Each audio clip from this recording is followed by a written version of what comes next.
Good morning, members. Welcome to this meeting of Full Council. This meeting is being live streamed and recorded, and the recording will be made available on the Council website for public listening. For remote participants, please follow the good practice guidance, which includes muting microphones and switching off your video when you're not addressing the meeting. Writing speak in the Teams chat function when you want to contribute.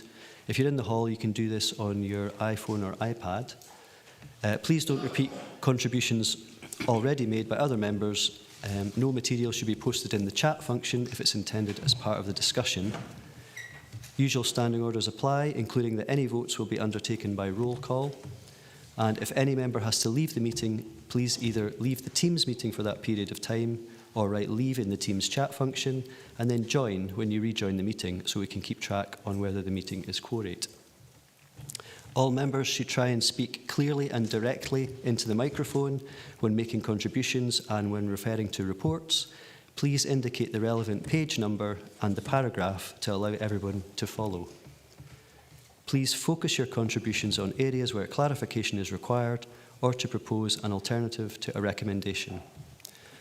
We've got a break scheduled for lunch around 12 noon, which will be addressed as we proceed through the agenda, but I do intend to call a couple of regular comfort breaks to allow our BSL representatives time to rest throughout the agenda. Before I proceed to the agenda business, I've got a few thanks and congratulations to make on behalf of our council.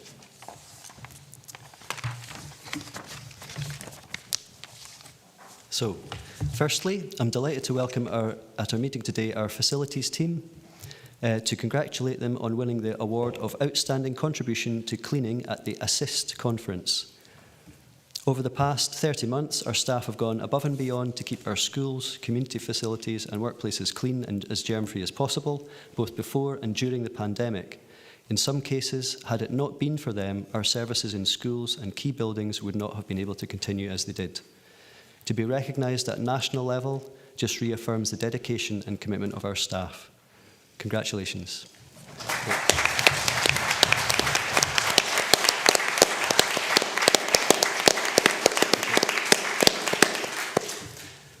I'd also invited Kelly Ross to join us today, who was awarded the Inspirational Leader Award in recognition of her online service model for youth work in response to COVID at the Youth Links Scotland Awards recently.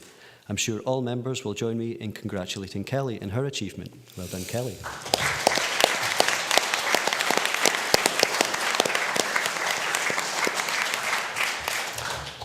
Next, I wanted to highlight the excellent achievements of the Millennium FC from Stranraer Under-13 girls team, who received an award as the winners of the Youth Team of the Year at the MG Alba Scottish Women's Football 2022 award event. This is truly amazing given the stiff competition they were up against, and it says a lot for the girls, but also the commitment and dedication from coaches, team management and of course parents. Well done to you all.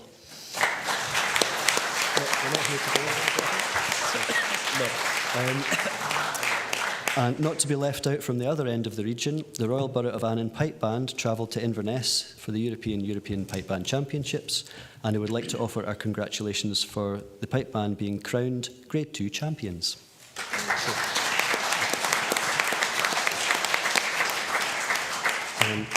Our council recognises the importance of festivals and events to our local economy, and the 3-day British Cycling Championships, which finished on Sunday, is giving a huge profile to our region, and I think we all welcome that.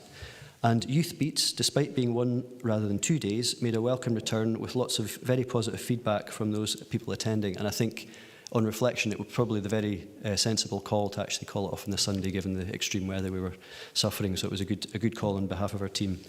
And last but not least, I would like to congratulate both Councillors McGregor and Councillor Hagman in their COSLA appointments to the Environment and Economy spokesperson and Resources spokesperson roles respectively. Well done to you both.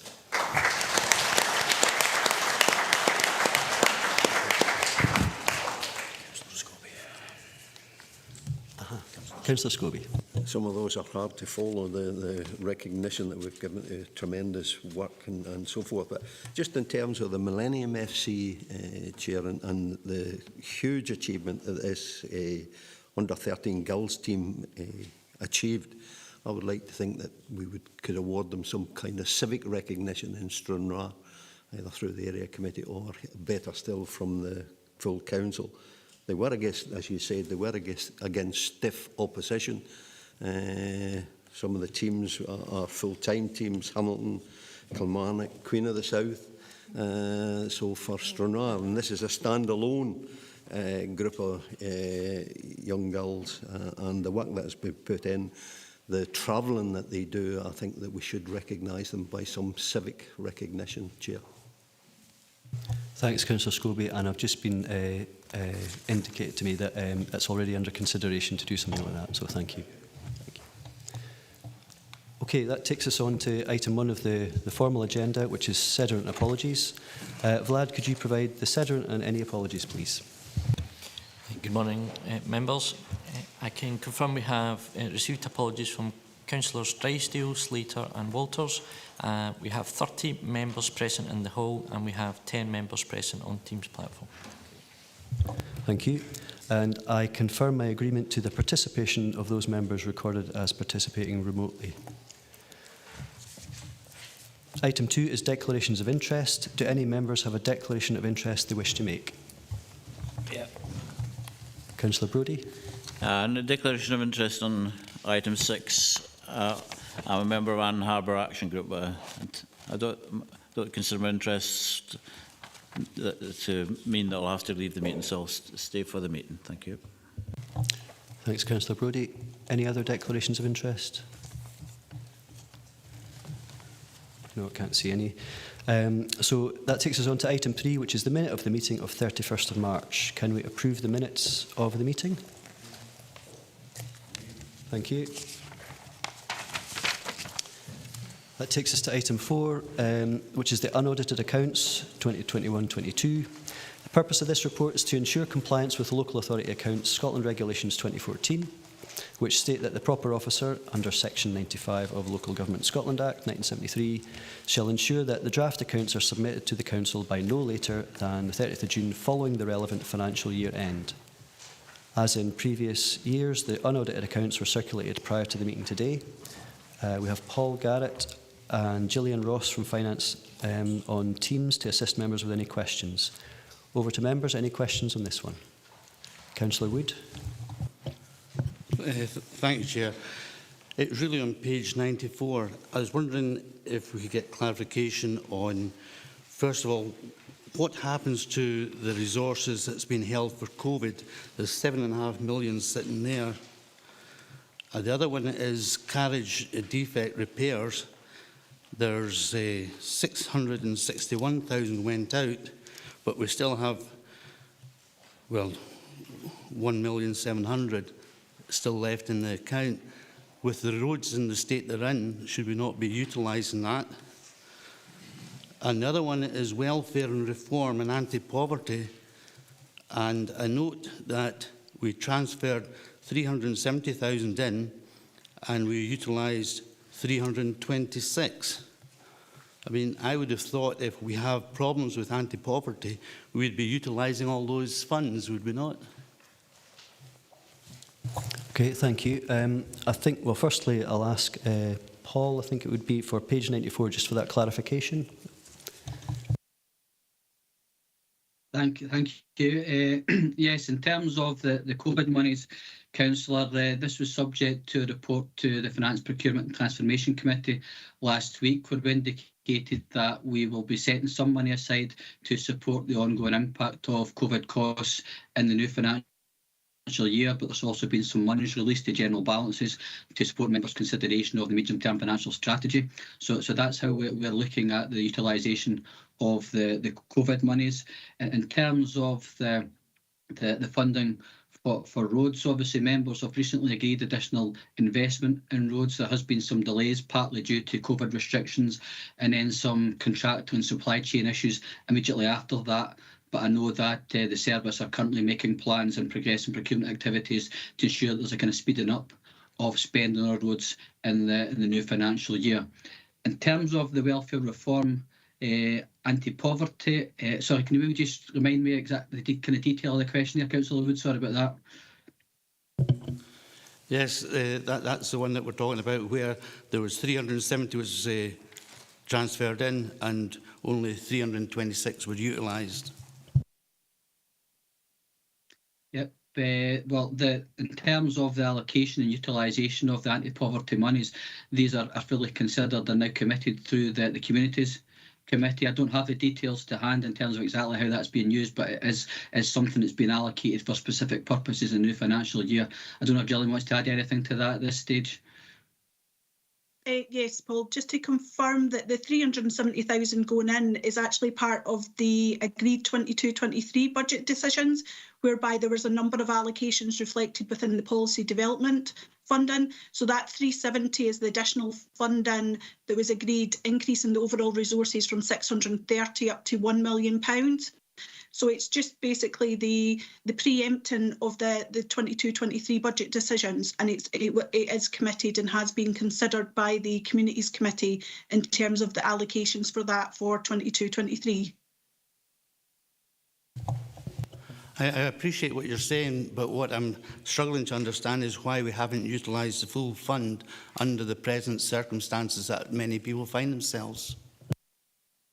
If I may, I think this particular bit of business is about the unaudited accounts up to the year end, and obviously I think what we're hearing is FPT and Communities Committee and all the various committees will actually be bringing papers forward to actually deal with how we're going to spend the money, because obviously that's been one of our issues, challenges over the last couple of years. So I'm going to bring in Councillor Dryborough first. Yeah, thanks, Chair. Just to confirm that discussions already taking place with the Director on how we can bring forward the 800,000 for next year's accounts and the 960,000 for this year's account to FPT to actually spend in this financial year for getting the road defects actually sorted, and that will come to Communities Committee in the August committee papers. Thanks, Councillor Dryborough, that's helpful. Councillor Marshall, did you want to come in? Yeah, thanks. It's just in relation to either page 33 or 29 of the report. It's the balance sheet assets and liabilities. It's just down at the bottom. Total reserves, and in 2020-21 there was unusable reserves of 4.3 million. Then in 2021-22 it's 127 million. I take it, is that got something to do with pension reserves? Paul, can you assist with that one? I probably prefer refer to Gillian in the first instance in this one. It's an accounting adjustment in particular rather than something that impacts on the resources available to the council, but I think Gillian probably give a bit better detail than myself on this one. Yes, thanks. Part of the unusable reserves by their very nature are accounting adjustments, as Paul has said, but primarily it's made up of a number of adjustments, but there are adjustments in there for the pensions reserve, but also the revaluations of the capital side with the capital adjustment account.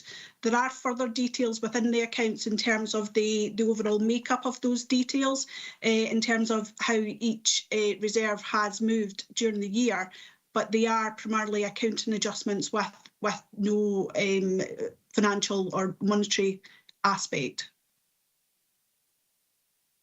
Thanks, Gillian. Does that satisfy Councillor Marshall? Yeah. Okay. Thank you. I don't see any other hands up or indications to ask questions. So with that, we've been asked to note the Council's unaudited annual accounts for the financial year ended 31st of March, which will be submitted to the Council's external auditors for review. Are we happy to note? Thank you. Item 5 is the UK Shared Prosperity Fund. Before moving to the detail of the report, given its subject matter, can we first agree to remove delegation from Economy and Resources Committee so that we may discuss it? Agreed. Thank you.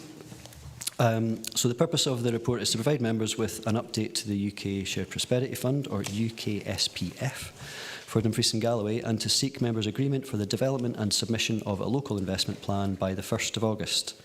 We have Lynn Burgess from Employability Skills and Partnership Manager, and Juliet Cook, Economic Policy and Partnerships Team Leader, available on Teams to assist members with any questions. Over to members.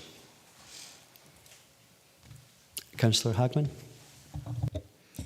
Thank you, Chair. Yep, so we've got the report before us, and it's quite a standard report in terms of when we're looking at 3.6 about how we're going to create the investment plan. Now, it makes reference to the regional economic strategy, and having looked at the appendices and background papers, there's no link to that background paper. So I'm just wondering, I have looked back myself, and the regional economic strategy was agreed by full council on the 23rd of September last year. And item 4 it was, and I'm wondering if that can possibly be shared with all members so everybody can have sight. Clearly the new members within council won't have had sight of that, and I think it's really important that everybody sees the information. Thank you. Thanks, Councillor Hagman. I'll pass over to Lynn and Juliet. Is that something that could be accommodated, obviously to support new members especially? Thank you, Chair. Yes, of course, that can be shared. Both of these are published documents, so I can send the links or arrange for the links to be sent round. Thank you. Councillor Ferguson, then Councillor McGregor. Thanks very much, Leader. Lynn, thanks for this report. It's the final bullet point in 3.2. The multiply programme of numeracy skills also forms to do with schools. Maybe a sentence at the end of that would have helped maybe explain it better for somebody who's reading it for the first time like myself. Lynn or Juliet, I don't know which one of you would like to pick that one up. I'll have a go first, although Juliet has far more technical knowledge than me, so no doubt she'll correct me if I'm wrong. It's focused, the programme is focused on supporting those into work, so it's predominantly focused on adults, is my understanding. Thank you. Did you want to add anything to that, Juliet? Okay, thank you. Councillor McGregor. Thank you and good morning. I think Katie's covered off my point around the regional economic strategy document, which I think is really important that we get to see that. I certainly don't sit on that committee that agreed it last year. I don't recall it. I suppose one of the issues that I maybe have around this again is capacity. I think we've discussed this with Levelling Up as well, that there is perhaps a slight lack of capacity within the council to maximise the opportunities that are going to come through shared prosperity and Levelling Up on the next paper. And I suppose with that, you know, we have £6.7 million of funding, which I commend, coming into the council over the next 3 years, and it's ensuring that we maximise the opportunities to make sure that every single penny of that is spent, and I think this has been discussed at seminars recently as well. So I suppose my concerns at the moment would be we haven't had sight of the strategy, particularly for new members. The 20,000 to develop, do we have the capacity in-house to do that? In respect of developing an investment plan in 4 weeks, which is a very short window of time, again, will we have the capacity and the ability to do that if we have to consult, I think, with MSPs and MPs around that agenda as well? It's a very short time frame. We're going to be essentially in recess. There is going to be no opportunity for elected members to see the plan once it is finalised. So I suppose when we work towards the recommendations, I would maybe be recommending a couple of things. But as I say, it's how we inform all members, all 43, of what that plan looks like going forward before the 1st of August 22. And I suspect, or I would hope, that you would perhaps agree to all group leaders and ENR leads, whether it be in administration or opposition, having a final say in the agreement of that final plan. So I will park that there just now. Okay, thanks, Councillor McGregor. Just in terms of the capacity question there, within the team, Lynn and Juliet, I don't know if you want to address that one first. Yes, thank you, Chair. We do have capacity within the team to develop the investment plan. We are already in the process of complying with the consultation that's required by the guidance. At this point in time, we're not developing actual projects, but we're really looking at how we can align our regional economic strategy with the interventions that are available within the prospectus. So it's a slightly more straightforward process. Thank you. Thanks, Lynn. And in terms of the, people being made aware of what we're actually submitting, I think that once we reach the point where a submission is happening, I'm sure there'll be a way that we can ensure all members get sight of what that submission is, because I gather it's more of a mapping exercise almost on an existing strategy rather than any particular input that we would have as elected members, but I think it would be only right that we know it's been submitted in our name. So I don't know if that answers your question for now, Gail, before we get to the recommendations. Councillor Hislop. Thank you, Chair. We're getting this money in, and it's coming from the UK government. Will that mean it's additional money to our block grant that we get from the Scottish government, and we won't see a quid pro quo, or you're getting $1 million there, so we'll see $1 million cut off somewhere else? And this is replacing the ERDF funds, so we're not actually going to end up the accrual that we got for the employability in E&R. I think it was 838,000. It's not going to come out of this, and we're going to end up with half of what we think next year. You know, because we haven't had that monies from the Scottish Government. Are they looking to see if we get this, and then, oh well, you've got that, you don't need this? And I would like to think that we are getting the accrual paid, and we are also getting the additional funding in the next two papers. So it's additional monies we're getting, and we're not actually going to see a reduction in funding elsewhere.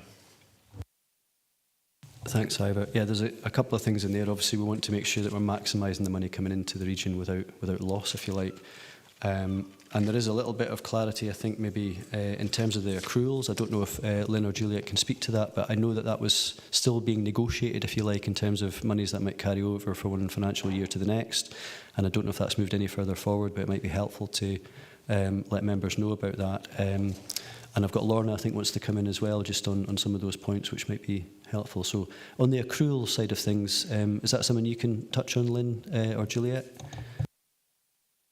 I can speak to the accruals, yeah. So this is successor funding for European structural funds, but the European programme where the employability accruals come from is still ongoing. So it's a completely separate process, and the claims for those outstanding claims are now being processed. That was a thing that was in relation to the European suspension of claims, but that has now been rectified and the claim process has restarted.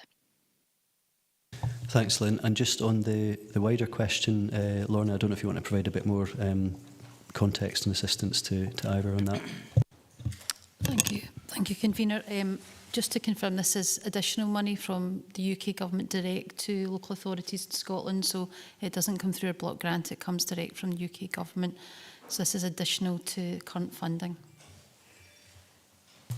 Ivor?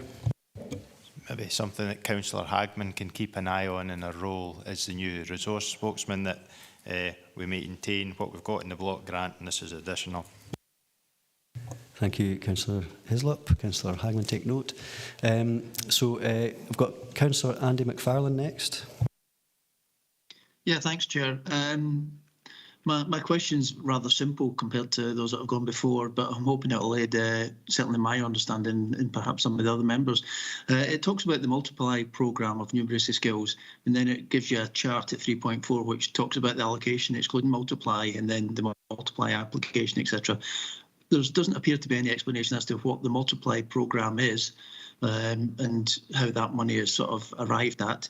And then just in 3.5, it talks about local stakeholders, and I'd like to know, are there statutory stakeholders, or is it just something that we come up with? Thanks, Councillor McFarlane. I think I should say in 3.5, I think there's a wee typo there.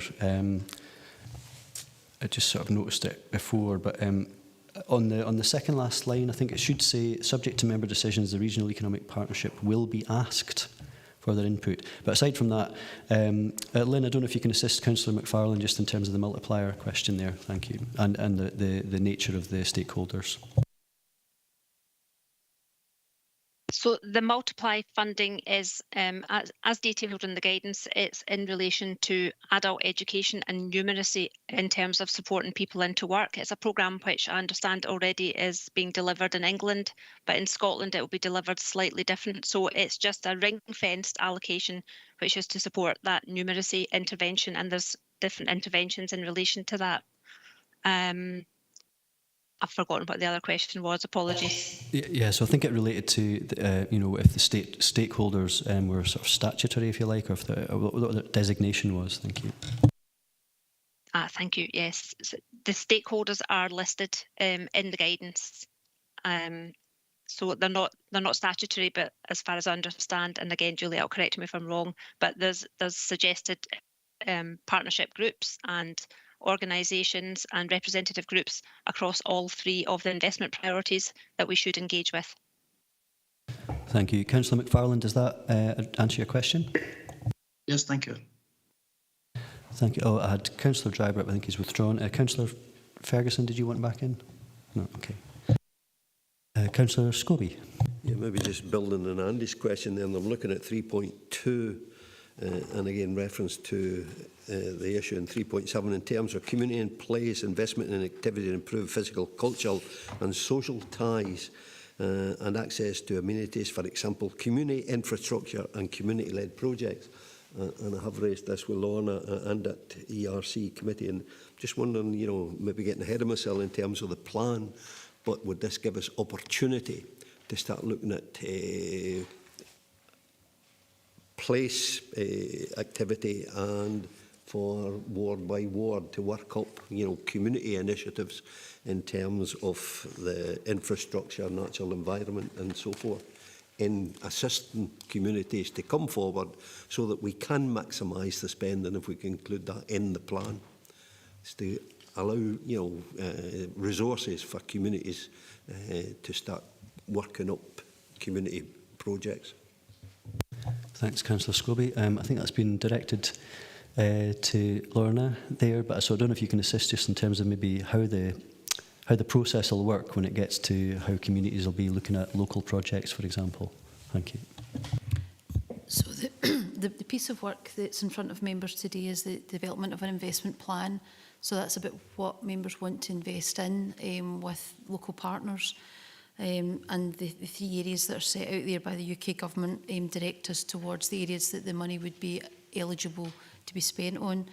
The use of the money in those areas will be a matter for the development of the investment plan and with partners and for members' agreement. The contracting of that, or indeed the procurement of that and the distribution of that into individual projects, would then be a second phase around that. So this is really about what areas would members wish this money to be spent on, and there'll be a second decision about how that money can be invested and spent. And both Scottish and UK governments have gave a very comprehensive list, and the link is in the papers around the types of things you can spend that money on, from feasibility studies to a whole range of other interventions depending on the area there. So it's quite a wide and varied area, and it'll be absolutely on members' direction and the development of the investment plan. Thanks, Lorna. I'm just wondering, for the benefit of members, presumably this will start to come back through E&R committee, so members can have sight of what the plan and programmes can look like, so members will be offered further decisions to help shape that as we go forward. Yes, and on two places, Convener. One, we will wait for the UK Government to consider the investment plan, and they will have to approve it. And when they do that, we will bring a report back to Economy and Resources Committee to consider the application of the funds. But also there will be opportunities, as the investment plan is over 3 years, for any variation through approval of UK Government to make any amends to that if members see fit as the money progresses. So it is very much an evolving and developing position with UK Government, but certainly the requirements up to the August submission are quite firm at this date. Thanks, Lorna. I don't see any other questions at the moment. So with that, then, can we go to recommendations? So can we note the announcement of the UK Shared Prosperity Fund at 2.2, which is the UK Government funding available, as set out at paragraph 3.6. Thank you. And note the funding allocated to Dumfries and Galloway, covering 2022-23 and 24-25, as set out in section 3.4. And can we agree to lead the development of a local investment plan for Dumfries and Galloway to access UK Shared Prosperity Fund based on the priorities in the South of Scotland Regional Economic Strategy using the governance structure of South of Scotland Regional Economic Partnership to assist in the process. Thank you. And can we delegate to Director of Economy and Resources and Head of Economy and Development, in consultation with co-leaders and Chair Vice Chair of Economy and Resources, responsibility to oversee the development and agreement of the UK Shared Prosperity Fund Investment Plan? Councillor McGregor. Chair, yeah, I mentioned earlier on when I was asking questions, I do think it would be appropriate for all group leaders and ENR leads to have final sight of the plan before it's signed off, respecting that the delegation is to the officers as noted. Okay, so I think with that, so effectively delegate as is, but also that all group leaders have sight of the final submission. Okay, agreed. Thank you. And then at 2.6, to agree that the Council submits a local investment plan for Dumfries and Galloway to UK Government by 1st of August. Thank you. And item 2.7, agree that future reports relating to the delivery of the UK Shared Prosperity Fund be provided to Economy and Resources Committee. Thank you very much. I think just in the interest of comfort for the BSL signers, I'm going to allow 5 minutes just for a wee comfort break, if that's okay with members. Thank you.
Okay, members, thanks for your patience there. We're just going to allow a wee moment for the final few people to get seated. And then we'll crack back on with item 6. So this is the UK Government Levelling Up Fund. And again, given the subject matter, can we first agree to move delegation from both Economy and Resources Committee and Communities Committee so we can discuss it? Thank you. So this report updates elected members on the recent announcements of round 2 funding from UK Government for the Levelling Up Fund and seeks approval for the submission of 3 bids to the UK Government for capital investment in local infrastructure and prioritising regeneration and growth in local places. We have, I think, Harry Hay as Head of Neighbourhood Services, Simon Fieldhouse, Environment Manager, and Shona Haddo, Economic Development Officer, available in teams to assist members with any questions on the report. So over to members. Any questions? Councillor Dashper. Thank you. On page 188, Appendix 2, it mentions there's a year-long consultation programme. There's been a lot of talking and surveys in regard to the George Hotel in Stranraer, and it says it's in its first phase. So can we get some information on what that first phase exactly was and what other phases are still to come? Thank you. Thank you. So over to the officers, just in terms of the consultation period for the George Hotel, can anyone provide detail for Councillor Dashper? Thank you, Chair. Yes, in relation to the proposal for a year-long consultation, what's been done so far is obviously sort of that initial scope to ensure obviously that no ideas are being left out of the proposition that's been put forward as part of the Levelling Up Fund, to obviously look at the reuse of the building. The opportunities there, Chair, through the next sort of 12 months is to ensure that those propositions are run past the community, that there's ownership at a local level, and that we ensure obviously that design is fit for purpose and creates a sustainable outcome. Obviously subject to approval through the Levelling Up Fund application. Obviously that can be made reality, but obviously this work is moving forward anyway to ensure obviously that the George does no longer become an issue for Stranraer, and obviously there is a positive outcome. Okay, thank you, Simon. Councillor Dashper, does that answer your question? Thank you. Councillor Scobie. Chair, it's along the same lines. I'm delighted to see the George Hotel after so many years, 2007. So let's hope that we can succeed in the Levelling Up Fund. It's just on the consultation, and I think we've got to maximise our consultation. Not that it's going to take a year, I hope, but that we can still progress with the bid as further consultation takes place in terms of what could be within the George Hotel in terms of the project in a leisure and culture centre or arts leisure and culture centre. And there is tremendous work being done in Stranraer in terms of trying to get buy-in. But I was at a Stranraer Community Council meeting last night, and they did ask why they weren't included. So I think we have to include the Community Council as the statutory body to make sure that they are part of that whole consultation and they are consultees. So we need to make sure, I'm sure Simon and his team will. So I think we should welcome this in terms of the time that it has been outstanding, the eyesore that it is to Stranraer, and I think that's been noticed by everyone, particularly tourists and visitors, but it's the people who have had to put up with this. So I welcome this being included in the investment project or the Levelling Up Fund, and I hope we can be successful in our bid. Thanks, Councillor Scobie. More of an observation, and I see Simon nodding there just in terms of the consultation, including Community Council, so hopefully that's some assurance, and glad to see it in here. We've got Councillor Giusti next. Thank you very much, Chair. As you can imagine, I'll be talking to both the Stranraer projects. The Water Sports Centre will undoubtedly be a welcome addition in Stranraer, and it's a good bit of evidence that community vision and regeneration of the waterfront is there, and they're active, and they're leading on that, which is great, and I'd like to thank them for that. When we're looking at the George Hotel, though, Chair, I've got a bit of knowledge, but I'm just asking this just to put it out there in the committee. So, in terms of the arrangements, are we working on a full partnership, or is this going to be a solely council-led with the community, or is this going to be a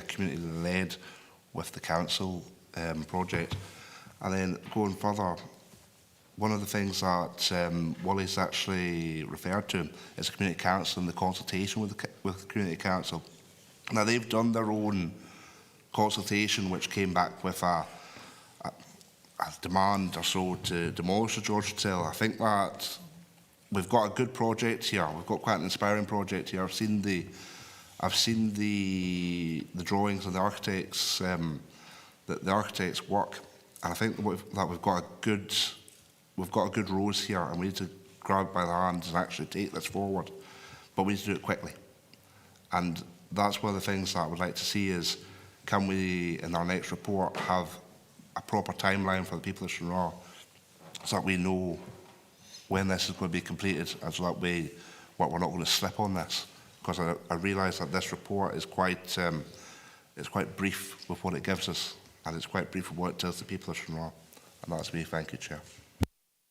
Thanks, Councillor Giusti. So there's a few things in there. Obviously, one of them is around who's leading the project and how that works in terms of community and council or other partners working together. And also, he did mention the community council's consultation again there as well, and also a timeline and how we'll get reports back to this council so we can track progress and provide that assurance to the community.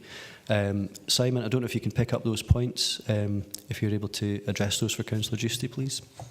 Aye, certainly, Chair, and through yourself. Yeah, in relation, obviously, to the project, this is a council-run project. Obviously, we are owners of the George Hotel, but obviously, we see this as very much being sort of trying to work very much in partnership with the local community. Hence, obviously, the consultation events that are underway and will be running over the next year to ensure, obviously, that we get the end result right. But this will be a council-led and council-delivered project. In terms of the timeline, obviously, yes, more than have to come back to committee with a bit more detail once we have that. Obviously, it's very much dependent on whether we are successful with the LUF, but obviously if we are successful with the LUF, then we have a timeline associated with that for delivery, which we'll be happy to share with members as and when. Does that address your concerns there, Councillor Giusti? That does. Thank you, Chair. Thank you. Councillor Ingalls, please. Well, thank you, Chair. Yeah, I think we all welcome this Levelling Up Fund and its intentions. We need to ensure we have the capacity to develop future bids on this one. And I'm wondering whether, as it's a UK-wide fund, is there any scope for working in partnership with Carlisle City and Cumbria, cross-border, or are we restricted to Dumfries and Galloway? I mean, I think this is largely around constituencies, and I think also because of the nature of the region, the transport one, because it's a unitary authority, I think that allows us to put in a bid on that basis. But I'll hand over to the relevant officers. I mean, can you assist Councillor Inglis if there's any opportunities for further collaboration with other authorities? Thank you, Chair. Through yourself, my understanding is similar to yours, Chair, that obviously this is a constituency-led bid. We have got obviously sort of two constituencies within Dumfries and Galloway, which obviously allows us to submit two bids. And as you quite rightly identified, obviously a further sort of transport bid that is in the mix because of the unitary authority basis that we've got. That shouldn't necessarily preclude us working closely with others, but obviously in terms of submitting applications, it would just be for the constituencies. Councillor Inglis, is that satisfying? Thank you. That's fine, thanks, Chair. Councillor Stitt. Thanks, Chair.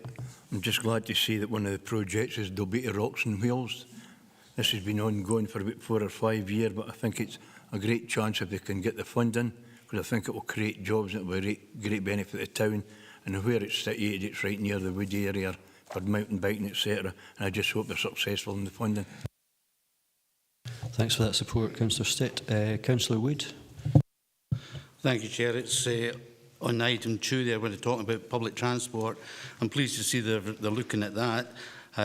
But I was wondering, did any consideration, was there any consideration given to a purpose-built interchange station so that they could be charging up while they're waiting on passengers?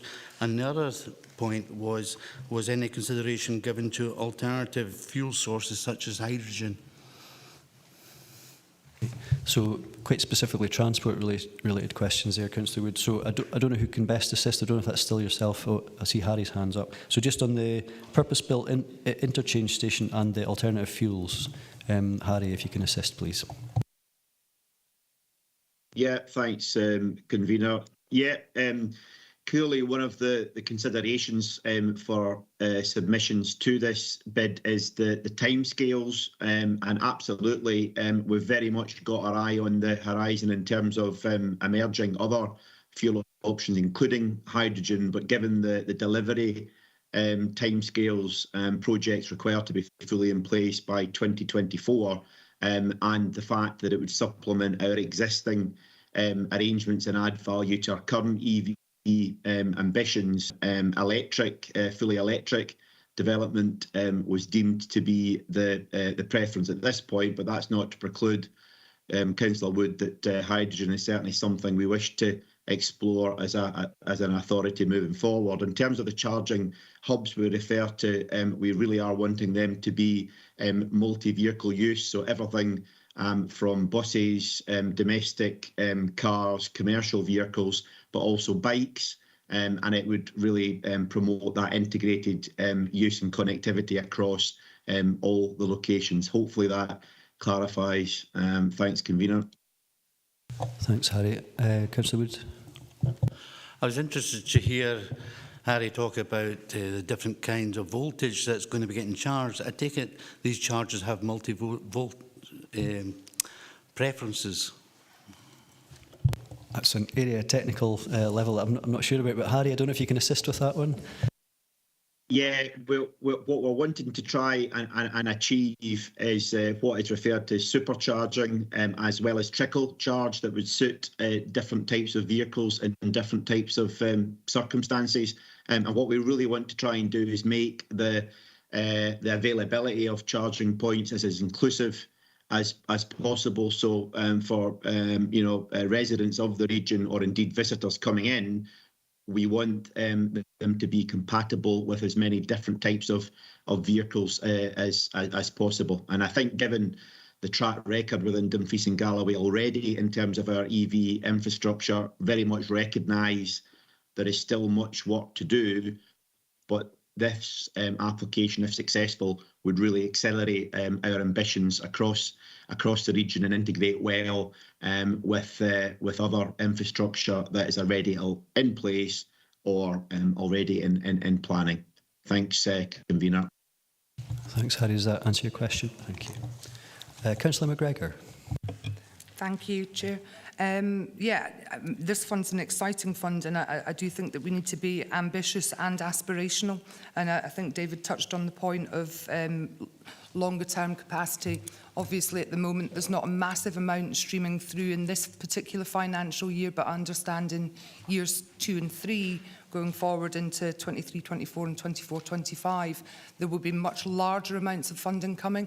So I suppose what I'm asking is, or urging, is that we begin to prepare very aspirational and ambitious bids for the coming years to ensure that when these bids are going forward, that we have something ready and aspirational.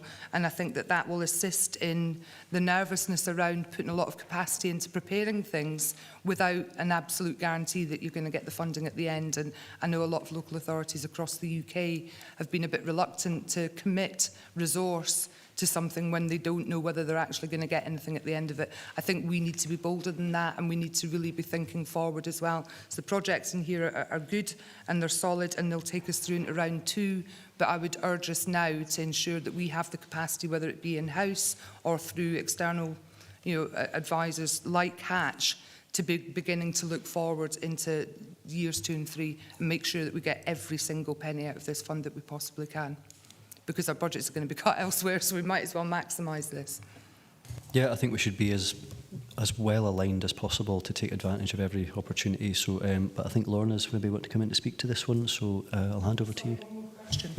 How are we engaging our partners within business and other areas across the Dumfries and Galloway, particularly South of Scotland Enterprise and Chamber of Commerce and Federation of Small Businesses and all the individuals that could assist us? I know that SOSI have got capacity within environmental officers that are looking at net zero targets and all these sorts of things. So how do we engage our partners as well and make sure that we're maximising this fund?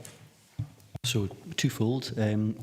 Bonus question. So it's about how do we maximise the opportunity going forward and be ambitious, and also how are we engaging with the various partners we're going to need to make all this work. So Lorna, over to you. Thank you, Convener. Thank you, Councillor McGregor. So, as you'll be aware, the UK Levelling Up Fund also provides some support for local authorities to develop their bids, and we've, as the paper indicates, engaged Hatch for the constituency and the transport bid that are wholly within our region. We have just engaged an economic investment manager who's coming from a city growth deal background from the Central Belt, who'll be picking up the borderlands and the investment funding that's coming from both governments and other agencies, and leading on either the delivery of the projects that sit within the council or supporting partners in their delivery as well, including through LUF. We also, through the Council's good offices and members' decisions around this, have a fund to support community-led economic development projects, to get them off the ground, to support professional fees, architects' fees, etc. And that's been oversubscribed last year and is opened again this year through the Economy and Resources Committee. So again, that pipeline approach to developing projects that can come forward and work through. And as you've indicated, that partnership with professional organisations such as Hatch or otherwise through procurement processes has been critical to that. So very much looking towards a pipeline to attract the funding or match the funding as it becomes available. And there's multi-streams of funding, including levelling up, available to local authorities over the next few years. In terms of partners, we've been working closely with SOS in particular, and SOS is a co-funder of some of the projects that are in front of you today, and indeed have provided support funding for the organisations to develop their projects. And we are working with the local businesses and partners through those organisations that are partners in these bids to make sure this is as inclusive as possible, and that includes the local organisations that have supported and encouraged these projects from the early stages. Does that answer your questions, Gail? Yeah, I'm pleased to hear that we've got an experienced officer coming in that's had experience through city deals. I think that'll be invaluable. We maybe need to make mention of these partners as well, though, because when I was flicking through the papers, there's not an awful lot of mention of SOSI's involvement, and I think it makes members think, are we just doing this ourselves? Yeah, I mean, I'm conscious that we're very much a race against time for some of these things. So I know there's quite a lot of information in the reports and in the appendices, but I think we're trying to get as much information packed into a sort of short time window as possible, I think, to be fair. In terms of next question, we've got one from Councillor Ferguson. Thanks very much, Convener. There's something, when you look at all the different bids, I don't think anybody can find anything wrong with any of them. Absolutely. The one thing I'm not seeing here, though, is where's the joint marketing to tie them all together, so that when we do put this bid in, it looks as though it's been a well thought out right across the region, almost from one end to the other. You're talking basically projects that are going to bring people as well as the local people being involved in. And we've been talking about this for a long time, but how are we going to market these places? Should that not be part of this? Because I think it would improve the bid if we can show it's not just a series of individual projects. It's a thought-out plan right across the region and tying them all together. Because I can see somebody stopping at Annan, right, and then going further up to Dalbeattie, and then going further across, because this type of sport and activity in particular, I see the rock climbing one, I thought it maybe was for Wally climbing up that wall, as opposed to another one. But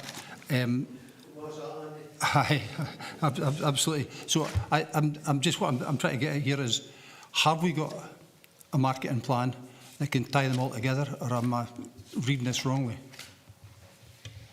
Thanks, Councillor Ferguson. I don't know if Lorna can maybe assist, because obviously there'll be the submission itself, and then there'll be how we promote, obviously hopefully with a successful submission, then we'll be trying to join these together as related and relevant projects. But I'll get Lorna to answer the question, if that's okay first. You can just to add to that, Stephen, yeah, because are we allowed to put marketing into the bid? I think if Lorna can answer that part as well. So, Lorna, can you help Councillor Ferguson? So the Levelling Up Fund bid is a capital bid, so it's about the capital cost of the individual project, but clearly the development budgets for each of the projects include marketing, so it's not from the Levelling Up Fund that you would support that. In terms of the three projects, I'll probably bring Harry and then Simon in, but for instance, in the joint bid with South Lanarkshire and Scottish Borders, there is a marketing strapline that connects these bids, because part of the requirements of Levelling Up is about that totality of the projects, not individual projects under one bid. And Simon and Shona have got the detail of that. But Harry also has had a clear approach to this with his team, with Hatch, about the bids for transport, and there's a kind of approach to that marketing as well. So a very good question, Councillor Ferguson, and absolutely we're on it, but my colleagues will be able to give you the specific strap lines or detail that we're using in the bid submissions. Thanks, Lorna, and I can see Harry's volunteered first to pick this up. Thanks, Convener. Yeah, and just to follow on from Lorna's comments, yep, Councillor Ferguson, absolutely agree that strong branding and PR associated with these bids is absolutely critical, and it's something that, with support from our consultants, we're working on at the moment. So that will very much be a feature of our LUF bids to enable them to be strengthened as much as possible. Specifically in relation to the transport bid, the sort of concept we're really pushing is Dumfries and Galloway's version of the metro. So we're looking at branding on the vehicles, branding on the charging hubs, branding on the supporting infrastructure and signage, etc. Really to give this strong sense that when you want to visit Dumfries and Galloway, or you're travelling about Dumfries and Galloway, there's that connectivity across the whole region through different modes of transport, and the way that will be promoted and badged up, if you like, will be an extremely important part of it. So just to reassure that will very much be part of a feature of the submission, because we absolutely agree that the stronger we can promote that, and the added value it will bring to either existing infrastructure within the region, visitor attractions within the region, etc., will really promote our region as a place to visit and a place to travel about. So just to reassure, that is certainly very much being considered. Thanks, Convener. Thanks again, Harry. Does that satisfy you, Councillor Ferguson? Thank you. That takes us to Councillor Brodie. Thanks, Leader.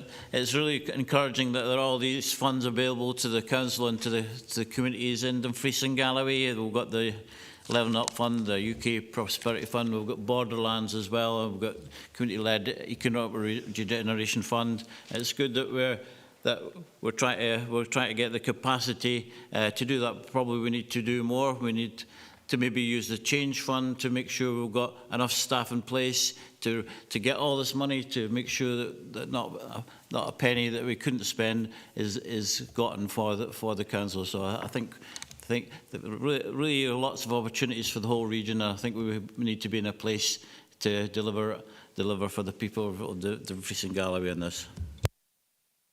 Thanks, Councillor Brodie. More of a statement than a question, but I totally agree that we need to really maximise, especially now more than ever, if you like, to maximise the opportunities coming to the region and make sure we get the most out of them for the people of Dumfries and Galloway. Councillor Dempster. Thanks, Convener. And it's maybe firstly one for the observation that Gail made about preparing for later on, because we can't do everything at once, and I'm absolutely enthused by this report. But I'm also thinking that it's on an upland way that's now coast to coast that involve partner border agencies.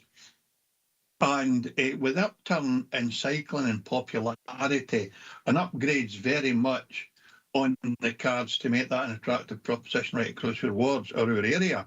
And I don't see any reference to as a national path in any of the papers related to this, but it's maybe for later on, because I appreciate kind of everything at once. The other point I'd want to make is on 3.5 second bullet point, regeneration town centre and investment to upgrade eyesore buildings. We have a derelict property strategy that was latent coming to the table. It's maybe needing refreshed in light of these opportunities that have been brought to us. And we maybe also need to address the planning issues as well, because there are sometimes constraints in terms of planning legislation that prevents developers dealing with derelict buildings, and we're sort of strangling the opportunity when we should be sort of embracing the new approach. So with these observations, Convener, I'm delighted with this report. Thank you. Thanks, Jim, and I think they are welcome observations. I'm sure officers will take note, because obviously we have to work across our own departments as well as with other partners to be able to deliver our ambitions. I can't see any other... Oh, sorry, I beg your pardon. Councillor Hagman. Thank you, Leader. Yeah, it's on a similar point to Councillor Dempster there, and that's, I'm looking at the electric vehicle infrastructure and travel hubs bid section on page 179. And I'm just wondering, I mean, anybody who knows me knows that I am very much an optimist. I'm very enthusiastic for such things, and I'm sure our bids will be welcomed and will do marvellous. However, if we don't, do we have a plan in place? Because obviously there is work being put into these things.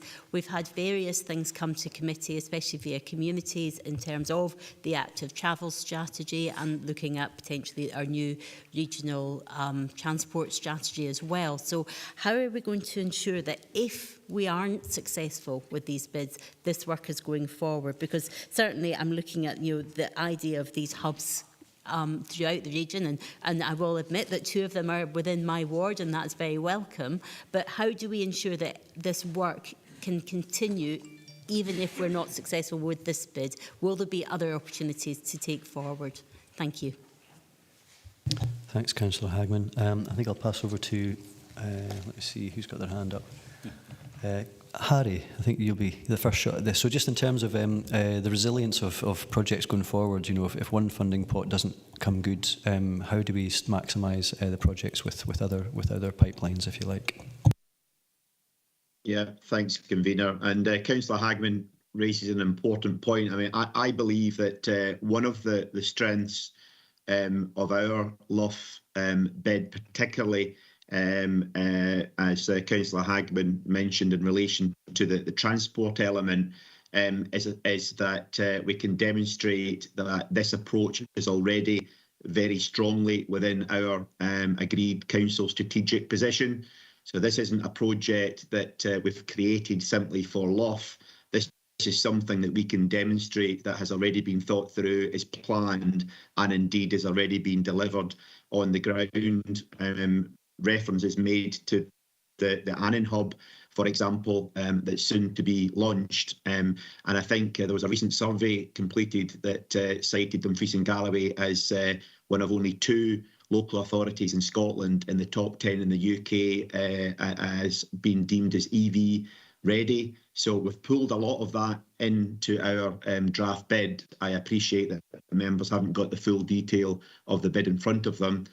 But certainly the intention is that if we find ourselves in the circumstances where this particular bid isn't successful, we would still very much want to drive that strategic position.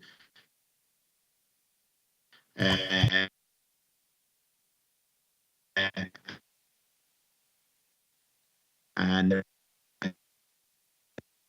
on the basis that they need to be fully delivered by 2024. So I think we've tried to demonstrate across these bids that these are well thought through, they're well planned, and if, as Councillor Hagman has asked, for whatever reason, an element of these bids aren't supported at this stage, that certainly will not put our foot off the pedal in terms of trying to drive them forward through other routes. Hopefully that gives the suitable reassurance, Convener. Thank you. Thanks, Harry. We lost you a little bit there, but I think the substantives were pretty clear. Councillor Hagman, are you satisfied with that? Okay, thank you. Councillor Scobie. Yeah, Chair, and I want to share the same optimism as the last two speakers in terms of moving forward with the bids, as I said at the beginning. But should they not be successful, I'm looking at the two in Stranraer in particular, the George Hotel, perhaps with more priority. And it's thinking back to 2016, I believe, when John Swinney, as Deputy First Leader going into election, did commit £6 million for Stranraer. So if they do, for any reason, not be successful, I would hope that we would look at that so that we can deliver both these projects, perhaps looking at that pot of money that was committed then of some £6 million. Yeah, no, thanks. And obviously, there's a lot of history with the George Hotel, and I think we have to be mindful of that. Just in terms of, sorry, Sean Marshall. Yeah, thanks. It was just in relation to the last couple of speakers, I think, raising concerns about maybe if we've got enough projects, you know, for the next 2 or 3 years, if we're unsuccessful these bids, or if we do actually have, you know, it's quite important that we have some that are shovel-ready, and some of these are. But obviously the development of the new council plan will throw up a plethora of new projects to be worked upon that we can actually, you know, so I don't think there's going to be any shortage of projects across the region that we can work up and develop and be successful within bids. No, and I think that's a very good point in the sense that we should be in the habit of having ready to deliver projects and be working towards those. So I think that should happen as a matter of course, Councillor Marshall. Good point. I was going to ask, I don't see any other hands up, but I did notice it was just on 3.13.1, and at the time of the report being published, we were still, I think, to get a wee bit more information from the relevant MPs representing the region. So do we have any further information? Obviously, would imagine that they would support fully the bids going forward, but it's just to get that confirmation for the benefit of this committee since the report's been published. Lorna, do you want to pick that one up? Thank you. We've formally written out to both MPs following our meetings with them, and both confirmed at our meetings with them that they would support each of their constituency bids. We have also made sure that our partners in South Lanarkshire and Scottish Borders Council have had similar conversations with Mr Mundell, given the joint bid, and they've confirmed that he's supporting their projects within the bid as well. So we expect to have that returned later this week and have had nothing to the contrary. And both MPs have also indicated they would informally support, as it's described in the LUF requirements for both the transport and the other constituency bid in Dumfries and Galloway. So good support, very strong support from both MPs. Thanks, Lorna. I think we've given that a fair hearing. So are we happy to go to the recommendations?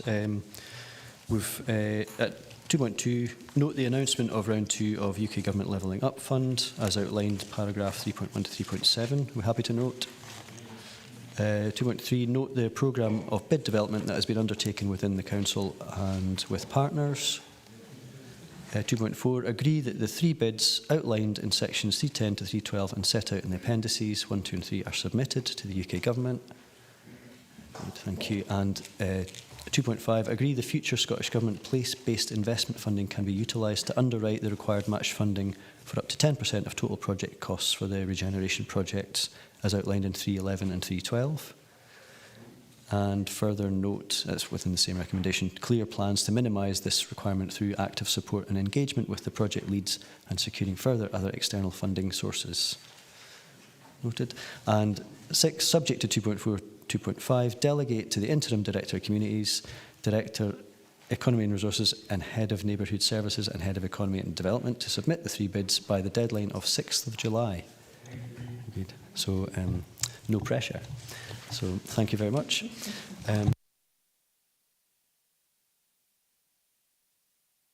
That takes us on to number 7, appointments to member champions. This report asks members to consider the role of member champions for key issues and to appoint appropriate members to any champion positions that are agreed.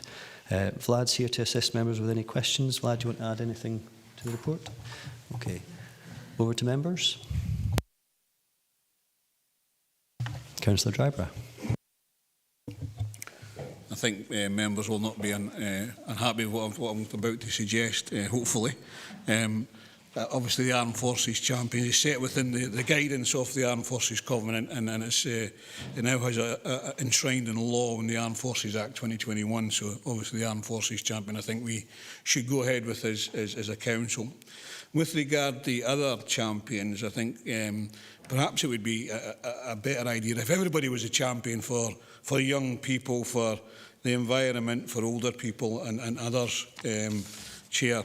And we do have an Armed Forces cross-party working group, so it might be an idea to have cross-party working groups for the other 3 issues that potentially could take something forward for there. But it would not be a decision-making body, but it would come to the relevant committee going forward. Thanks, Councillor Drybrough. Councillor Hagman. Thank you, Leader.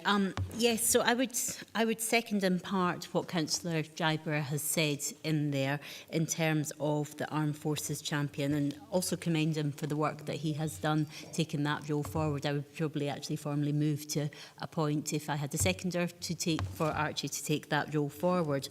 In terms of the other champions, just touching firstly on the Young People's Champion, when we first set out as creating a champion for young people, we did not have a youth council, and since the inception of this role we have now got a youth council. Obviously we don't have youth council representative here today, but we do have a joint youth council meeting.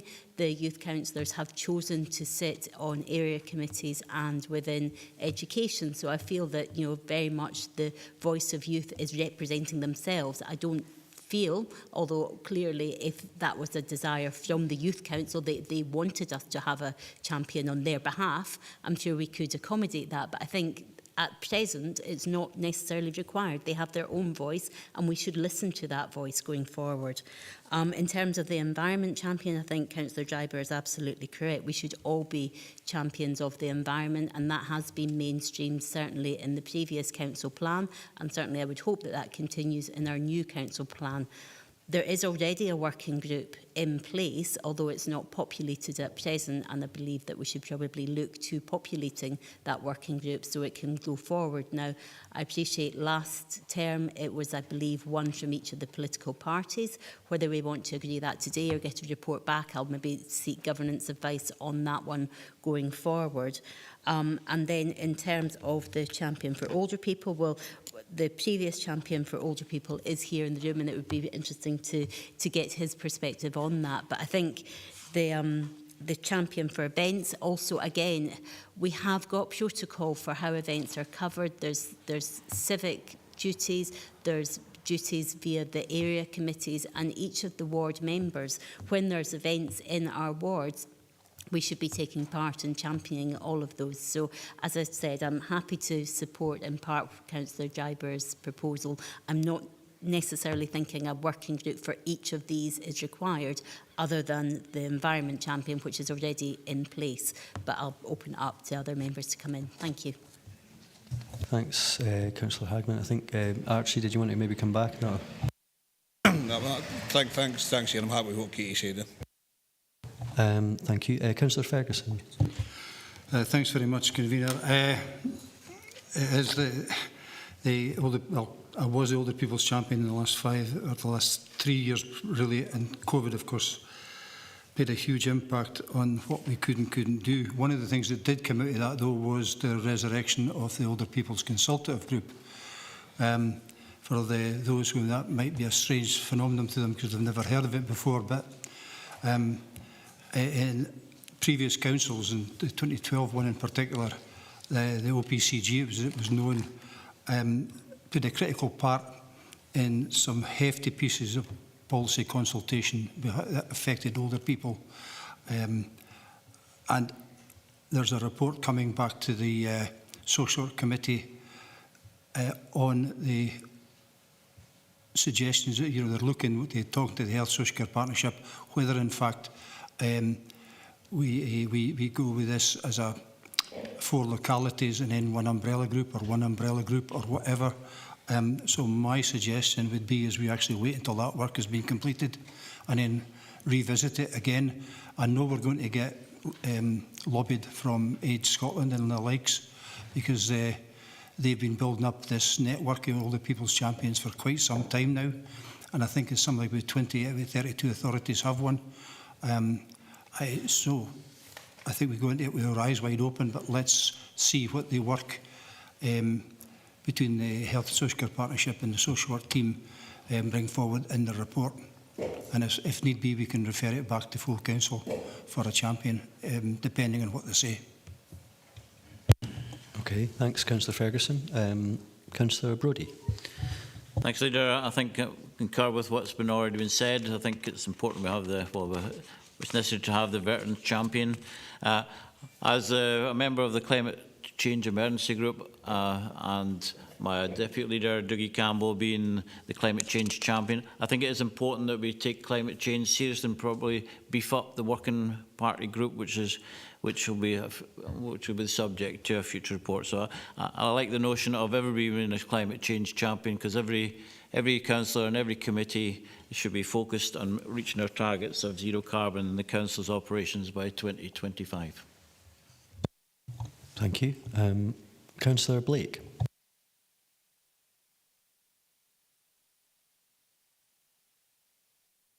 Sorry, I had slight technical difficulties. Where I understand that the process behind this way of thinking about getting rid of individual champions, I think personally that perhaps it's somewhat of a backward step.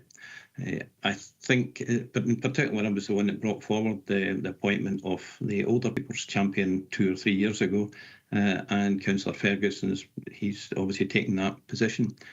Where I don't think we need to appoint separate people. I think what we could do is a middle road and have the chairman of each respective committee that covers that particular area, and that would be communities for older people, that they are nominated in that champion role.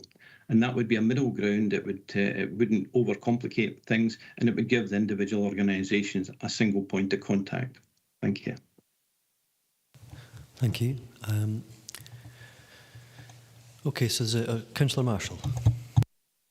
Yeah, just on the discussions, I'm happy to second Kate, if that was a proposal, with the clarity with regards to the environmental working group, because it's been set up before.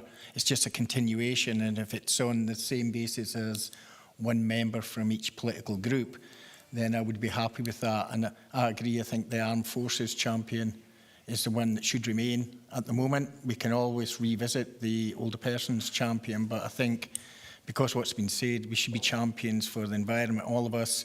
The youth council's in place now, so most of those are covered. The events champions, as been said, and we all can cover events in different roles. So I'm happy with that. If we get just the guidance from governance on with regards to the working group continuation. Thanks, Councillor Marshall. Vlad, can you assist with the working group for the environment? Thank you. Yeah, I don't have the terms of reference for that working group with me, so I wouldn't be able to speak to the finer details of it, but ultimately, if it's a council-led working group, council should be able to allocate representatives to that, and I think what Councillor Marshall's referred to is one from each group, so we can certainly take that away from a governance perspective and look to ensure if it's a council working group that we can incorporate that. Otherwise, I could always bring it back in terms of a further report in terms of the terms of reference and how we take that forward. But in essence and in summary, we can take it away. If it's one from each group and members are happy and content with that, we'll proceed to look and incorporate that within the terms of reference. Okay, so where I'm at the moment is we've got Gail McGregor wishing to speak. Yeah, she said she wasn't going to speak too much today, so she lied. I'm not disagreeing with an awful lot of what's been said in the room at the moment. I think the Armed Forces champion is absolutely pivotal and must be maintained for all the reasons that Archie said, but also because of the status of the role. I think that that's really important. I think to have champions, they've got to have value. and they've got to have a reason to be there, and they've got to have a profile. And actually, I was a champion for something many years ago. I didn't do anything in that role. And I think 43 members are champions for all of these individual things. And people who sit on education and social work are champions for young people and for older people with social work in the IJBs. So I'm a wee bit cynical about the need for loads and loads of champions, and I think that a lot of us are aligned on that. I've no issue with waiting, as Andy said, for this consultation to conclude and we can bring it back. In terms of the Environment Working Group, again, it has to have value. If environment is of such importance to us all, it's a collective 43-member issue as well. And I think that if we were going to do anything in the context of the environment, we probably need to put environment in the heading of Environment, Economy and Resources Committee and actually put it at the forefront of our commitment to climate change. But that's another standing orders issue that I'll not get flagged into today. So I think for me, we maintain the Armed Forces champion, absolute. The events champion did a commendable role in the last council, a very busy role, but it was a role that totally eroded the roles of the area chairs and to a certain extent the local members as well. So I think events really should be sitting with the area structures and be really important that they're overseen by that. And as I say, I'm happy to hold off on the consultation for older people. My gut is that we don't particularly need champions. We all need to be championing. And the Environment Working Group, I'd like to see the terms of reference. If we maybe need a subgroup of a main committee, if it's that important, we need to understand what that working group's doing. No disrespect to Doogie, but I don't really know what it did, unless Ivor occasionally updated me. So I would move, I'm not going to move anything, but I'm in agreement with an Armed Forces champion. Don't see any great need for the other ones at the moment. Not because they're not important, but I think those individual areas have points of contact anyway. So Vlad, do you want to just maybe respond to a couple of those questions about the terms of reference? Thank you. There's a couple of options in terms of the Environment Working Group. One is that if a decision is taken today that incorporate a member of each of the political groups, then we can take that forward and we'll make the changes to those terms of references. The other option is obviously to bring back a paper to full council at the next meeting or any other committee that you deem appropriate to deal with that at that point. But my suggestion would be to go with option one at this stage, and then you could always review it in due course through those representatives that would be within that working group. Thanks, Vlad. So, sorry, Gail, do you want to come back? Just on that, I've got new members on my group. If all of them are interested in the environment, but maybe one or two are particularly interested in the environment, but they haven't had sight of what that would involve sitting on that working group. So I wouldn't like to have to get somebody from my group to name themselves today if it's maybe not the appropriate person. Okay, thanks, Gail. Do you want to come back in just on that, Vlad, before I bring Archie Driver in? Yeah, my suggestion would be rather than name specific members today, simply that it's allocated to the groups and thereafter we can circulate as officers the terms of reference for all members to see. We'll take that action away. Councillor Driver? Yeah, Chair, just come back what Gail says, what it's about at the end of the day. And I think importantly, you know, if every member had the opportunity to get carbon literacy training, then that should be taken up by members. That's a real big issue and something that really helped us in the working group as to how we take things forward environmentally. But I believe that's actually part of the arrangements that could be made for members as well. Thanks, Archie. And I think that carbon literacy training is something we should all be availing ourselves of as a matter of course. So a point well made. Councillor Doogie Campbell. Thank you, Leader. I'm sorry I can't be in the chamber today due to ill health. Just for clarity, I support the discussions in the direction of travel in relation to the environment role. I think it is well integrated into all aspects of the council functions, and several members have made the point about we should all be champions, and that is what the carbon literacy training is going to attempt to do. In terms of the point made by Gail McGregor in relation to what the cross-party working group did, well, that was for representatives of each political group to feed back. But just for point of clarity, what we did achieve was a strategic route map, the beginning of carbon literacy training, a new strategic priority, and citizens panels. So there have been a lot of achievements overseen by and moved forward by the working group. All of these particular strategic measures were supported unanimously by committees, and I think that is a credit to the working group and what we achieved, and I think it represents a good example of why the proposal on the working group is the best option at this stage. Thank you, Leader. Thanks, Councillor Campbell. Councillor McCammon. Yeah, thanks, Chair. Apologies I can't be in the chamber today. There's a lot of good ideas going around, and I do agree with in part of what Councillor McGregor's saying. I think it's important that we do get the feedback from these champions on what they're doing frequently, rather than just a report of an overall role.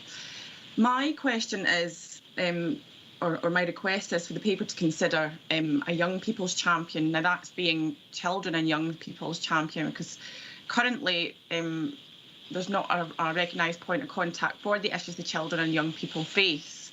And given the UN Convention on the Rights of Child being incorporated in Scotland, I think that we really should consider this, because there is so much going on, especially post-COVID with children at the moment, and I would just really like to move that, please. Okay, thanks, Councillor McCammon. So that's a young person. This isn't a youth champion so much as a young person's champion, if I understand you correctly? Yes, that's right, children, yeah. Okay, thank you. So there's a number of things that we've heard today. I think where we seem to be at is a broad consensus that we don't need too many champions. We definitely need an armed forces champion. I get the feeling that we seem to have sort of nominated Archie for that and kind of seconded it, although maybe not officially, but obviously I'm open to members in terms of that one. And also in terms of the environment role, that an individual champion is maybe not necessary, but that we should have a cross-party group, kind of like what's sort of in existence, but a report could come back about sort of updating the terms of reference of that to this committee, so we can look at which members we might want to put on that on a kind of each group appointing somebody sort of basis. So I don't know if the best thing to do would just be to, and we've got a suggestion there at the end in terms of the children's champion or young person's champion, and also a kind of a desire possibly to hold on to the older people's champion, although I gather that there are subsequent reports to come back about older persons consultative group, etc. So in terms of today, I don't see an urgent need to appoint a lot of champions, but obviously with that in mind, there's reports to come back to various committees and to this committee about terms of reference and other groups. So I would suggest that for simplicity, and I'll bring Councillor Marshall in a second, we could agree to appoint an Armed Forces champion, and that's that one done. And then the rest of them, I would suggest that the mood in the room certainly isn't unanimous, but I think it nearly is, and that's not to appoint any other champions today, but wait for reports to come back. Councillor Marshall, do you want to come in? I think you've kind of summed that up. Basically, it's just that there was a mover and a seconder to that kind of proposal.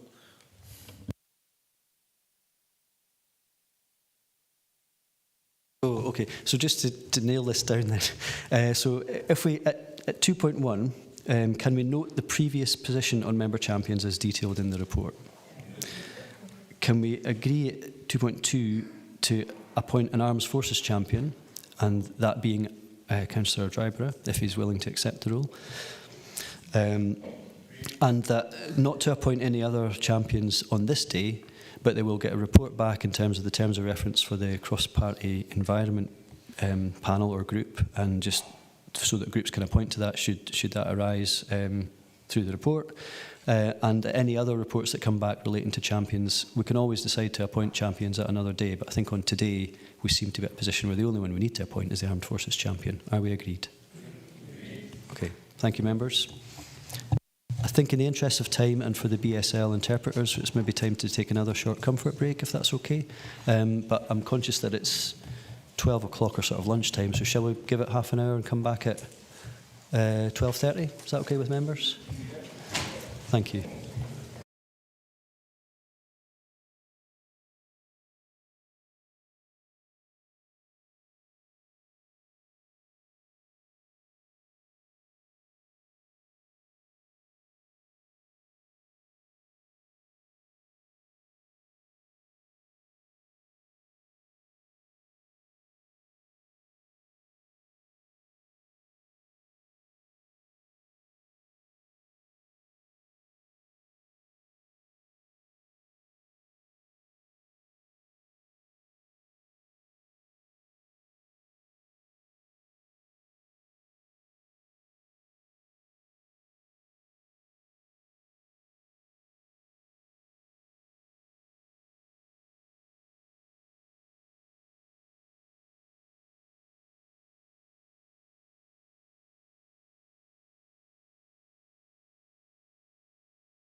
Thank you, members. Hope you had a decent comfort break there, and we're back in with item 8, which is appointments to outside bodies update.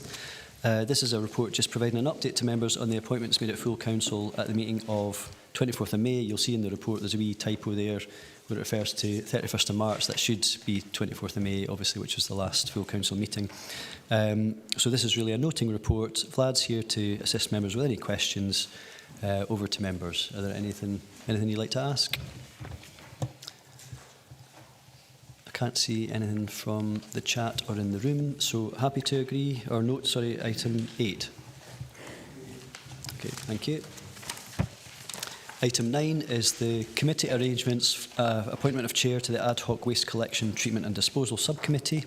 So at the meeting of 6th of April 2021, Communities Committee agreed to the establishment of the Ad Hoc Waste Collection, Treatment and Disposal Subcommittee.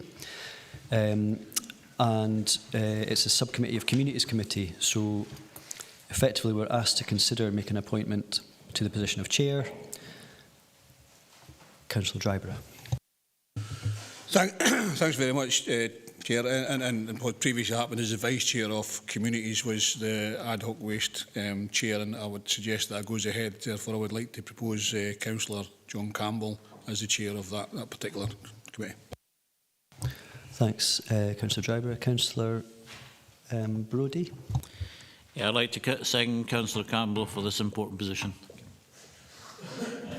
Thanks, Councillor Brodie. Okay, we've got a nomination for the Vice Chair of Communities Committee, John Campbell, to take on this role of Chair of the subcommittee. Are members happy to go with that? Okay, thank you very much.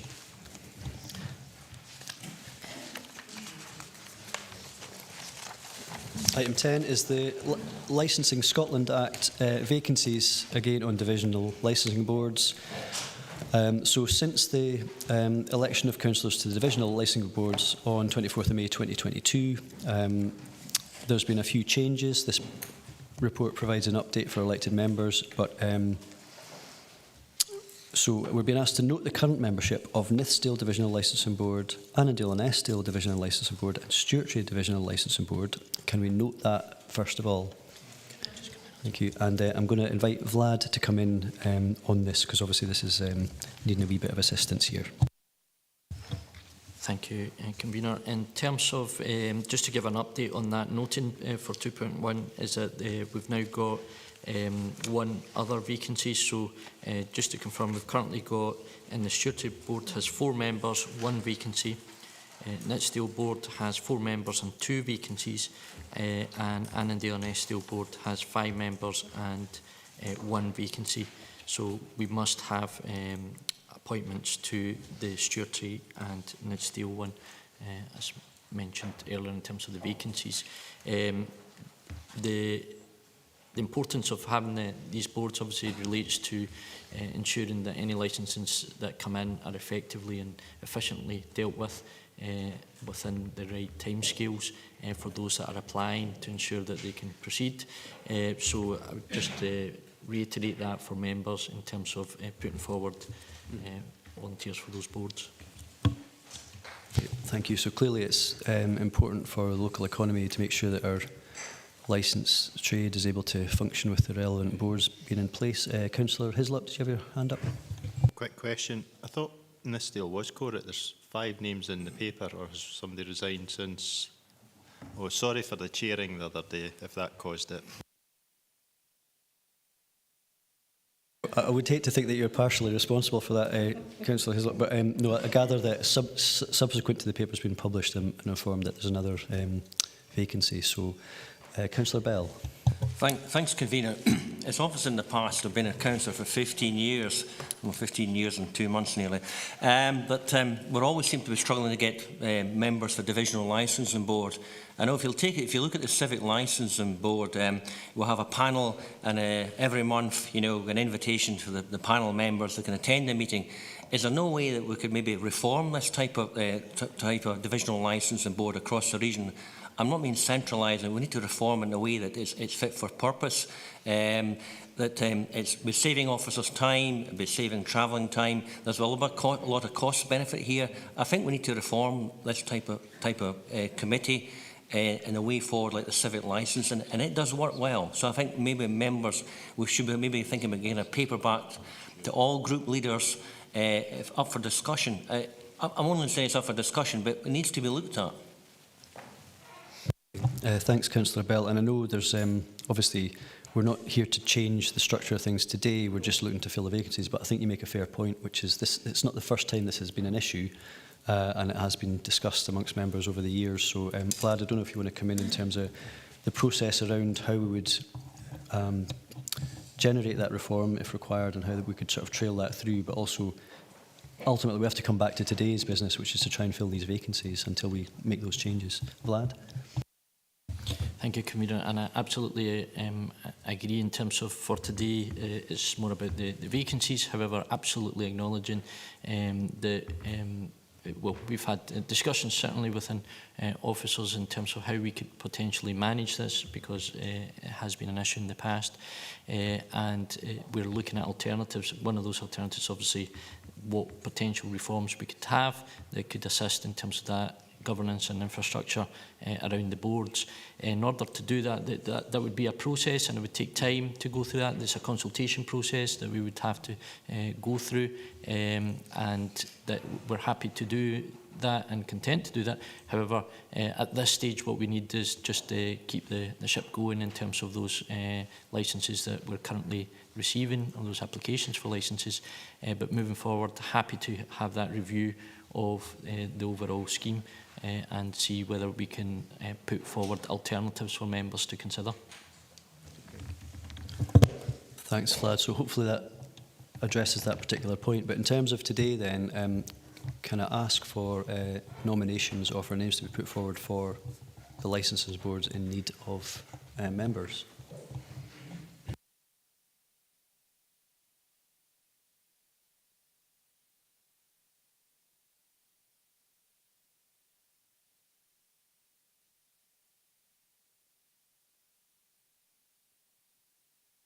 Councillor Dorward. In terms of role modelling, I'll nominate myself for Nithsdale.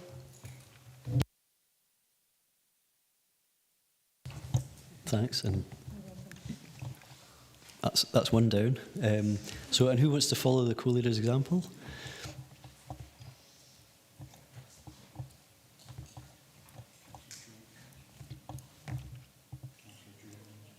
Oh, sorry, we get Councillor Jordan. Thank you. Yeah, I'm also happy to nominate myself for the Nithsdale. Thank you. Thanks, Councillor Jordan. So that's 2 for the Nithsdale. What slots does that leave us now? Okay, so we must appoint to Stewartry. Is there anyone in Stewartry, or anyone prepared to sit in the Stewartry Licensing Board who's not already on it?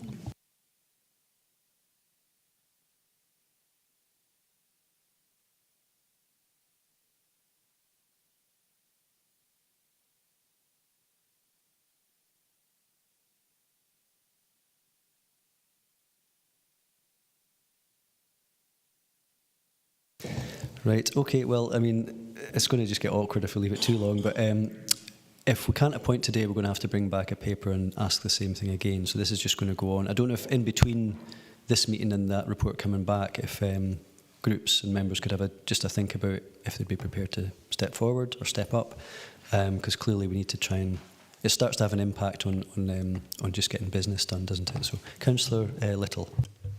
Thank you, Convener. It's just on that point, is there a more urgency for it? Are there any planned meetings before another paper can be brought forward? I mean, we probably need to know any members that are in that are eligible from the Stewartry. Maybe we need to know how urgent this is. Thanks, Councillor Little. I don't know if we have that information to hand. There should be dates in the council calendar, I'd imagine, for Stewartry Licensing Board. I don't know if you can get that information to the members for today. Okay, I'm not sure if we're looking for Sharon Davidson, if she's online potentially to speak to that. Sharon, there you are. Thank you. Are you able to come in and help members just for a Stewartry Licensing Board? Yes, certainly. Thank you, Convener. Yeah, I've just had a look at the calendar there. The next scheduled Sure Divisional Licensing Board is actually the 30th of August. We could obviously run with a vacancy if that is prior to the next full council meeting. Thank you. So hopefully that helps Councillor Little in terms of that question. But so I take it if we can appoint or get a name in, would that have to be prior to the 30th of August, or on the understanding that they would go through the training, etc.? So we're looking really for a name before the 30th of August. Can I leave it to the 42 of you to sort that out? Because I mean, I think I know we've exhausted, some groups have exhausted their volunteer capacity, if you like, but certainly if we can, I think we should, because we're going to be doing a disservice to our regional, divisional licensing boards if we can't actually get the volunteers. Notwithstanding the fact that we will be able to review it, but that's going to take a bit of time, longer than it is to populate these places. So.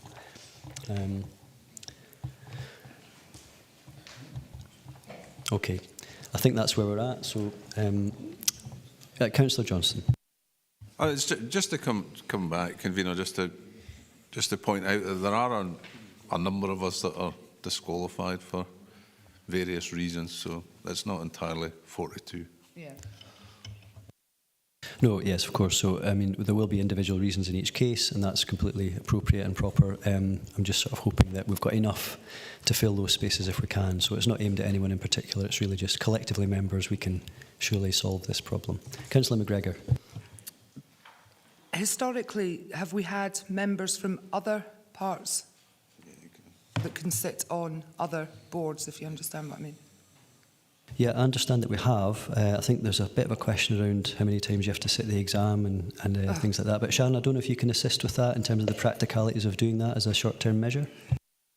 Yeah, certainly. I mean, the proportion of the boards, there must be, I'm just looking at the figures here, I think it's 1/3 of the members of a board must be from within the area that the board is sitting. But yeah, unfortunately, the legislation dictates that a member appointed to a board must complete the training within 3 months of that appointment.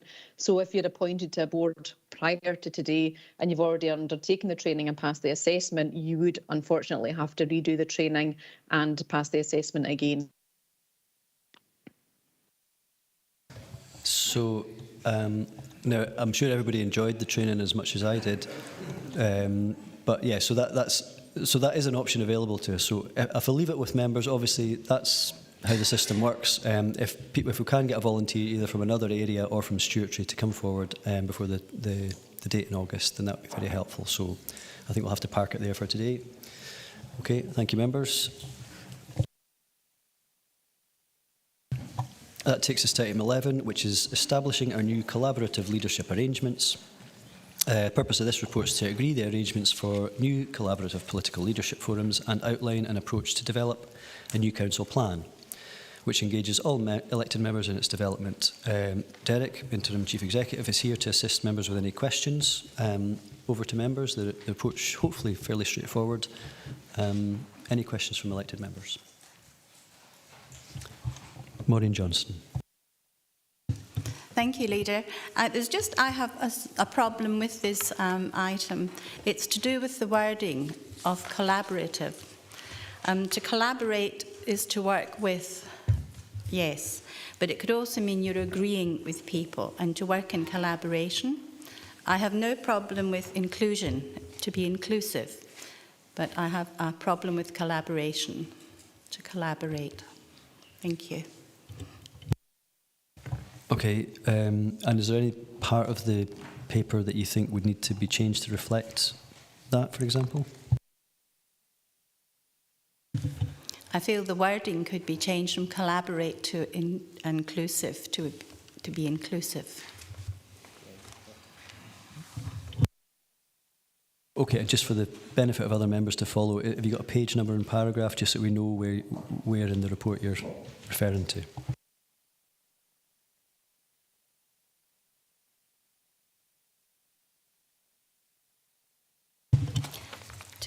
To establishing our new collaborative leadership, page 209. Main heading. Main heading. Okay, so are you talking about basically a spell check that looks at every instance of the word collaborative, removes it and changes it to the word inclusive? Sorry? No. Are you suggesting that we should basically not use the word collaborative at all and use inclusive instead? Yes, I am, and use the word inclusive, including, inclusive, yes, instead of collaborative. It has many connotations, collaborative. It could be used that could be seen that we're agreeing, we're collaborating, inclusive. Thank you. Okay, thank you. Yeah, I mean, I think when we get down to the meanings of individual words, it does become a matter of interpretation, and I think some words lend themselves to being flexible in their interpretation, let's say, but that can sometimes allow for the scope and extent of some of the agreements and decisions and discussions we'll have to make. So sometimes we will collaborate in one sense or collaborate in another sense, but I think it's there to be, I think the intention and spirit of it is to find a way to work together. Councillor Campbell. Yeah, thanks, Convener. Yeah, I can see where Councillor Johnson's coming from. I mean, the word collaborative is only mentioned twice in the report. It happens to just be the heading and the purpose of the report. I suppose individuals look at the word collaborative in a different meaning depending on the way it's put into the paper, I suppose. But I mean, if it's only just the two words in this particular paper, if it means inclusive, I'm happy with that, Chair. Thank you. Any other? Councillor McGregor. Yeah, I kind of know where Maureen's coming from, because you hear he collaborated with the enemy, and I think that there's a perception that in a political context it could be perceived that way, and certainly, as you know, in the discussions in the run-up to the previous full council, I very much talked around an inclusive council, and I think that that's maybe a more apt word, that it doesn't define agreement on everything, I think, which is noted in the paper as well. And I think it's really, really important to stress that under these arrangements, we do have an administration and we do have an opposition. And we would like to think that these arrangements will enable an effective opposition within the structures that respects political and individual integrity. We have been pushed into opposition. We are the formal opposition. And I think it's really important that whilst we have the discussion groups to develop the Council's way of moving forward, and I think that we all work very well together for the most part, we still need to be able to hold you to account as an administration to scrutinise the decisions that you're coming up with and the decisions that you make and the things that we're outvoted on. And I think it's really important within probably the working principles, but certainly within the remit, that we do sort of embed within that we respect the need for effective opposition, proper scrutiny, whilst protecting all of our own political integrity as well, because we do represent individual political groups, and I think that that's important. So I think if we could maybe just add into the remit an element around effective opposition and scrutiny, because whilst I like the principle that we're all going to sit in a room and kumbaya and group hug, there will be days when I have to hold you to account, and there will be days when you will disagree with me as well. And I think that this is just a wee bit too flowery at the moment, if that's the correct word to use. So, as I say, within the remit, I think on the leadership panel, we just need to mention something, as I say, around effective opposition and appropriate scrutiny, I think is probably the word that I would use. If we're talking of inclusivity, obviously the agenda as set for the leadership panel and the budget panel is to be agreed by the chair. I'm not sure that's particularly inclusive, and I would hope that everybody who would be sitting on any one of the three panels would have an opportunity to feed into agenda items. Otherwise, it definitely won't be inclusive. So I think that's probably something that we would be looking for an assurance around. I think in respect of the budget panel, which is an incredibly important one, and poor Ivor's going to get lumbered with that from my group, I'm quite sure, with support. A budget panel implies, again, that there's a potential that you'll all go into a room and agree a whole council budget. And again, I think that we have to have the right to go through a budget development process in as much joint working as possible, that everybody is entitled to the same information, but we do reserve the right to absolutely table our own budget should we choose to. So I think it's trying to find a way of us working together inclusively, but that equally respects our integrity as the largest group on the council. I think the last point that I would probably make is around the council plan, and it's sort of proposing that we look at work streams and timelines, workshops, after recess. Now, I stressed quite strongly at last full council that I felt we needed an emergency working group on cost of living and roads maintenance. I was given assurances, I think, by Councillor Marshall that this would feed through the council plan, which clearly it's going to at some point.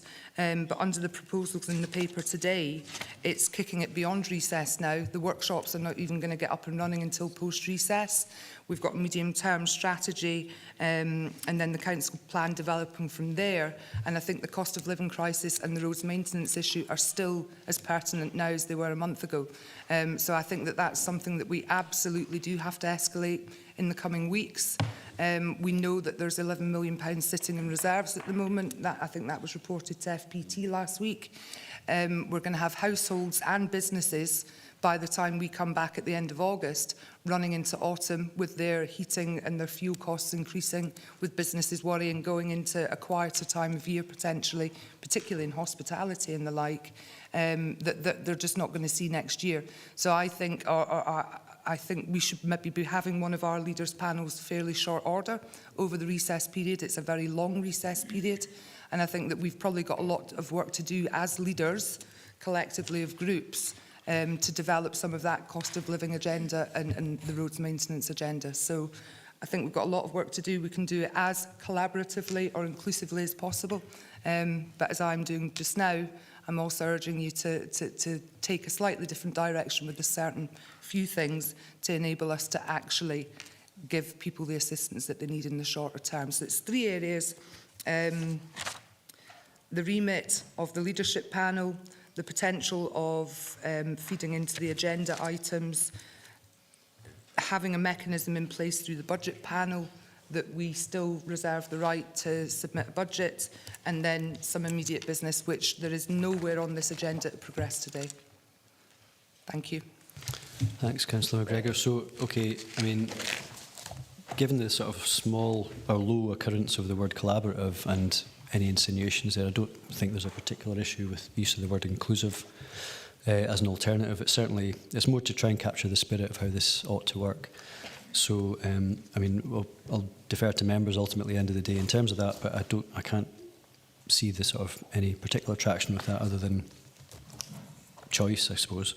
In terms of the agenda, so this, I'm presuming you're referring to page 211, 3.5.6, in terms of the leaders' panel about agreeing the agenda by the meeting chair. I would suspect that while communications may be issued by the chair, we would be inclusively discussing, for want of a better word, what the agenda would be between the leaders anyway. So I don't think that needs to be a sort of stumbling point. I think we would want to have a shared agenda that we could work towards anyway. So if that's a good enough assurance. It's not embedded. It says very specifically agenda agreed by the meeting chair.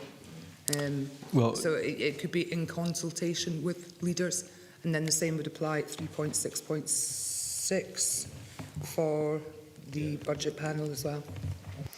Yeah, I see this more of a mechanics thing, so it would be agenda circulated by the meeting chair in consultation with the other group leaders or something like that, if that's fair enough. And the other thing was to do with the reserving the right to, and your point about being playing the role of opposition is key as well, and I don't think I don't even know the words to kumbaya, but I mean I suspect what you're trying to get at is it's not going to be necessarily happy places all the time, and of course we would expect these meetings to be full of challenge because that's how best decisions are made. But I would imagine that would be any political group can put forward a budget, and I think I probably ought to let the co-leaders in at this point.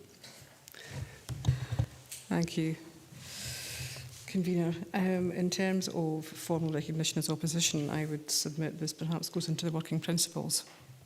So it's embedded in there. My apologies. In terms of formal recognition as opposition, I would submit that this consideration is given to putting this into the working principles of the document, if that's okay with everybody. And that covers it across the whole document. Yeah. Do you want me to give you wording to put as a bullet point within the working principles? If you've got it there, that'd be helpful. It would just be to respect the need for effective opposition and proper scrutiny whilst protecting political and individual integrity.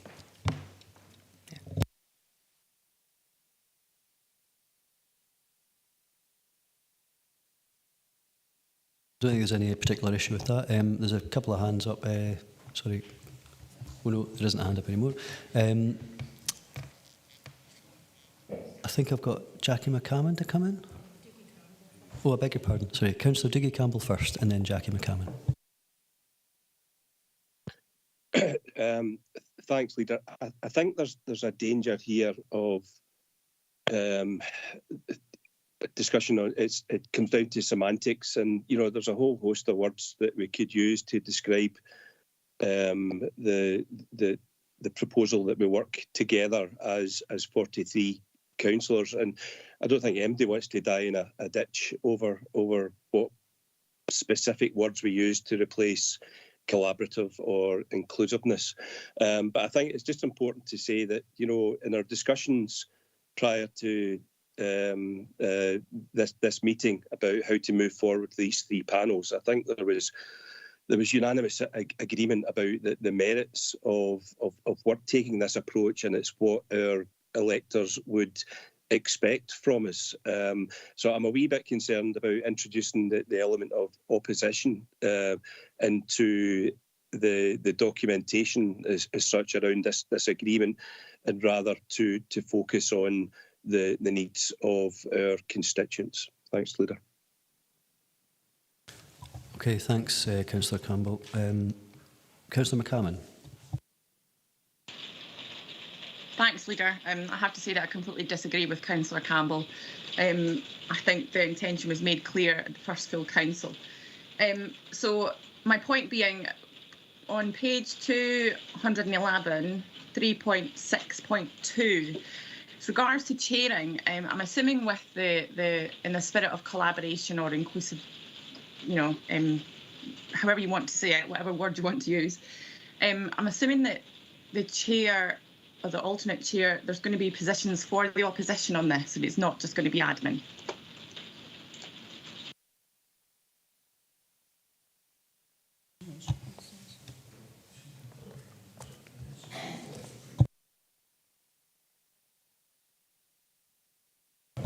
Yeah, so 3.6.2, I mean, it is as it's written there. I think when it's not quite like meetings like this where somebody sits up at a high table. I think it's really just a sort of a device to help manage the meeting. It's normally we've tried had a go at these meetings already, and we tend to be just in a room either on Teams or just in.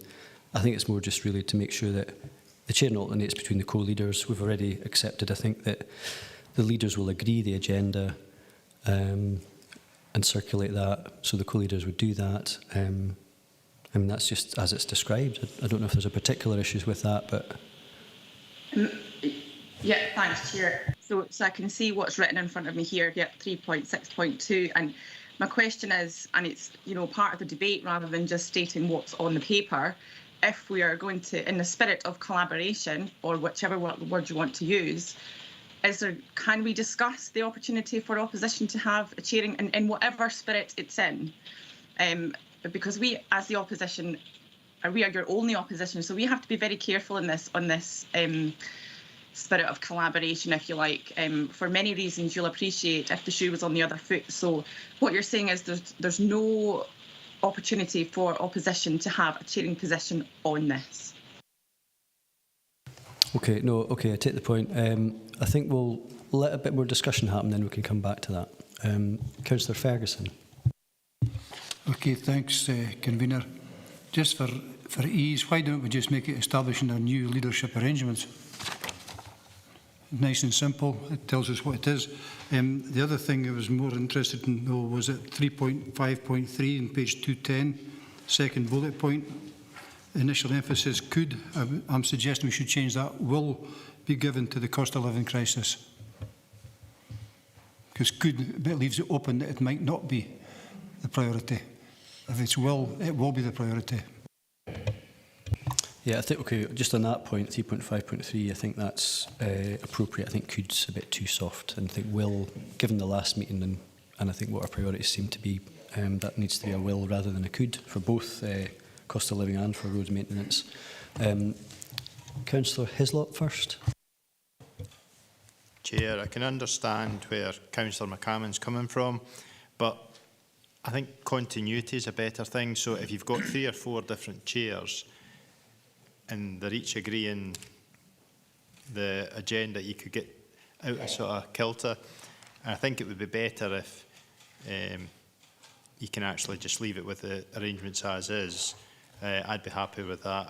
I find if you're chairing a meeting, you have to concentrate on running the meeting, where you can usually get more out of actually being here. You can ask, think, and you can be sort of more fluid on your feet. So I think I would rather just leave as is. Thanks for that. Councillor Stevenson? Oh, sorry, beg your pardon. Councillor Johnson. Thank you, Chair.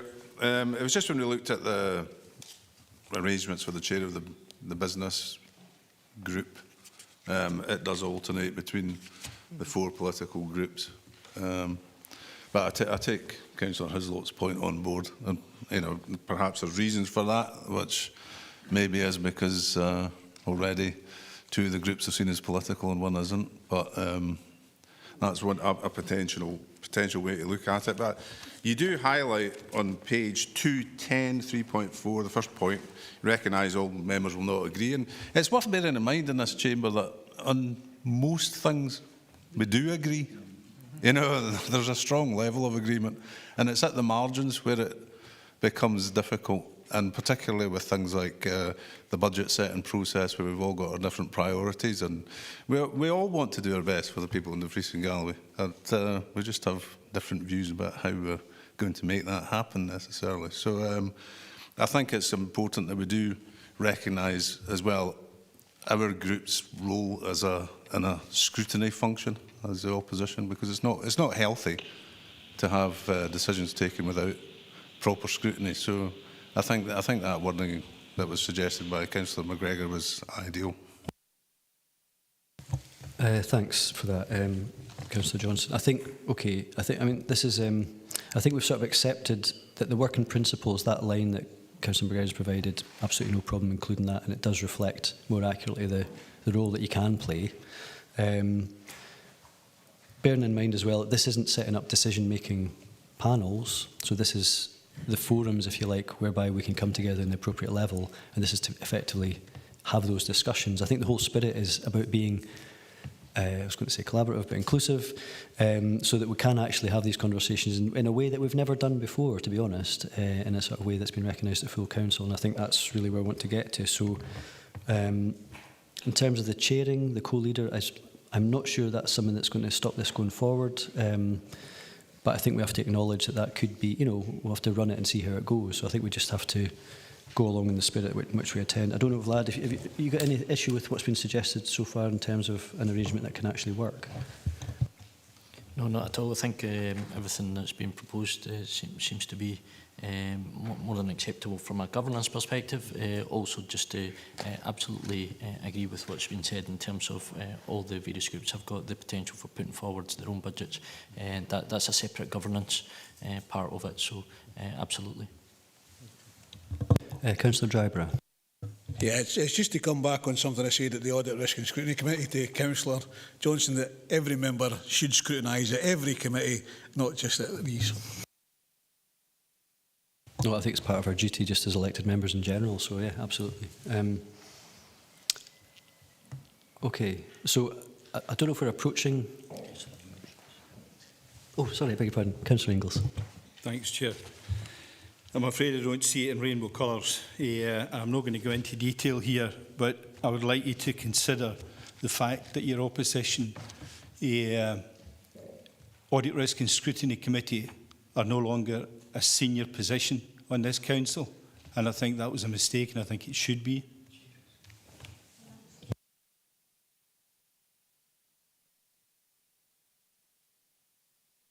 Yeah. So the chair of Audit Risk and Scrutiny is a senior position. Sorry, vice chair. Sorry. No, you're correct.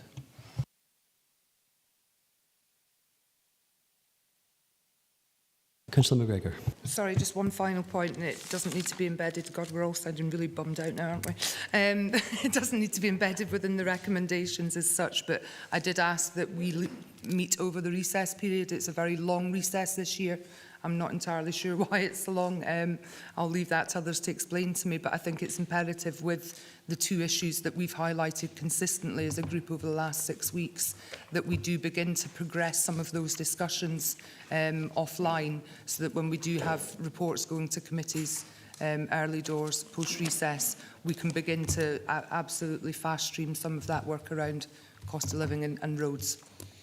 No, I mean, I think if we can find the dates in the diary, then I'm sure all the group leaders would be happy to do that. I think time is of the essence, and it does seem to be an awfully long, especially given the last few weeks, it seems like an awful long recess, but probably needed. Yeah, so if that can be understood, that we'll try and do that as leaders.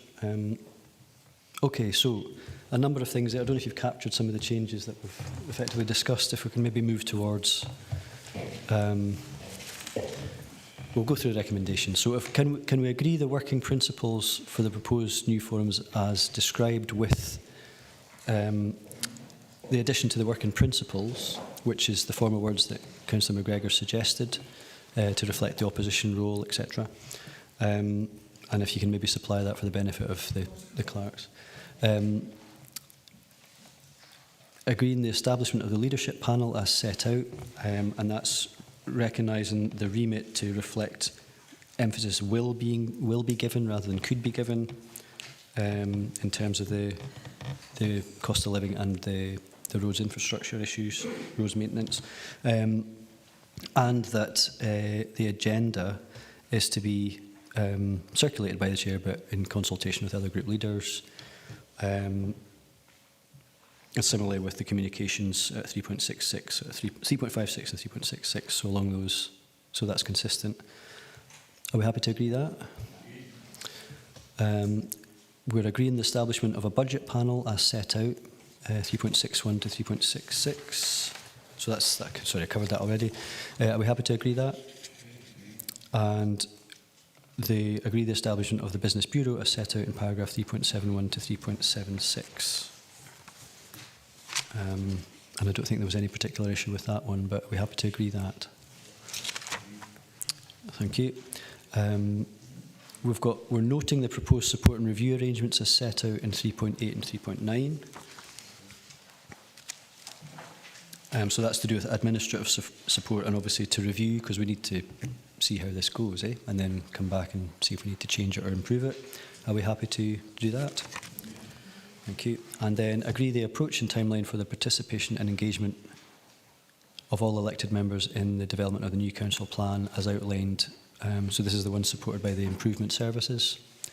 But notwithstanding that leaders arrange to convene a meeting as soon as possible in the interim prior to any of this sort of taking place, basically, because of the importance of some of the issues that we're having to face, subject to diaries, basically. Are we okay with that? Okay, thank you. And was there any other points, Vlad, that we needed to capture in terms of the wording, if we can maybe call it inclusive rather than collaborative, just to capture the spirit as accurately as possible? Is that okay? Are we happy to agree that, members? Okay, thank you.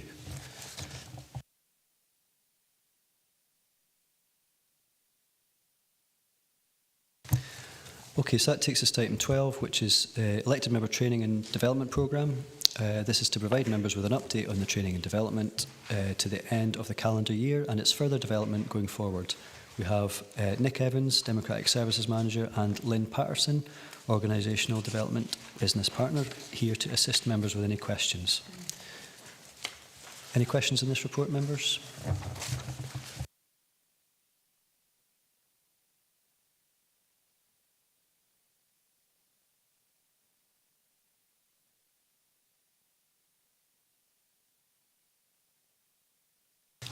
Councillor Dempster. Thanks, Chair. Just an observation, convener, rather than an inquiry. I see common good training is proposed for all members of common good subcommittees. It might be useful to have a meeting at the same time, given the infrequency of the common good meetings. In any case, it would maybe save time and be helpful that members could also undergo training and then share the common good committees actually function. Thanks, convener.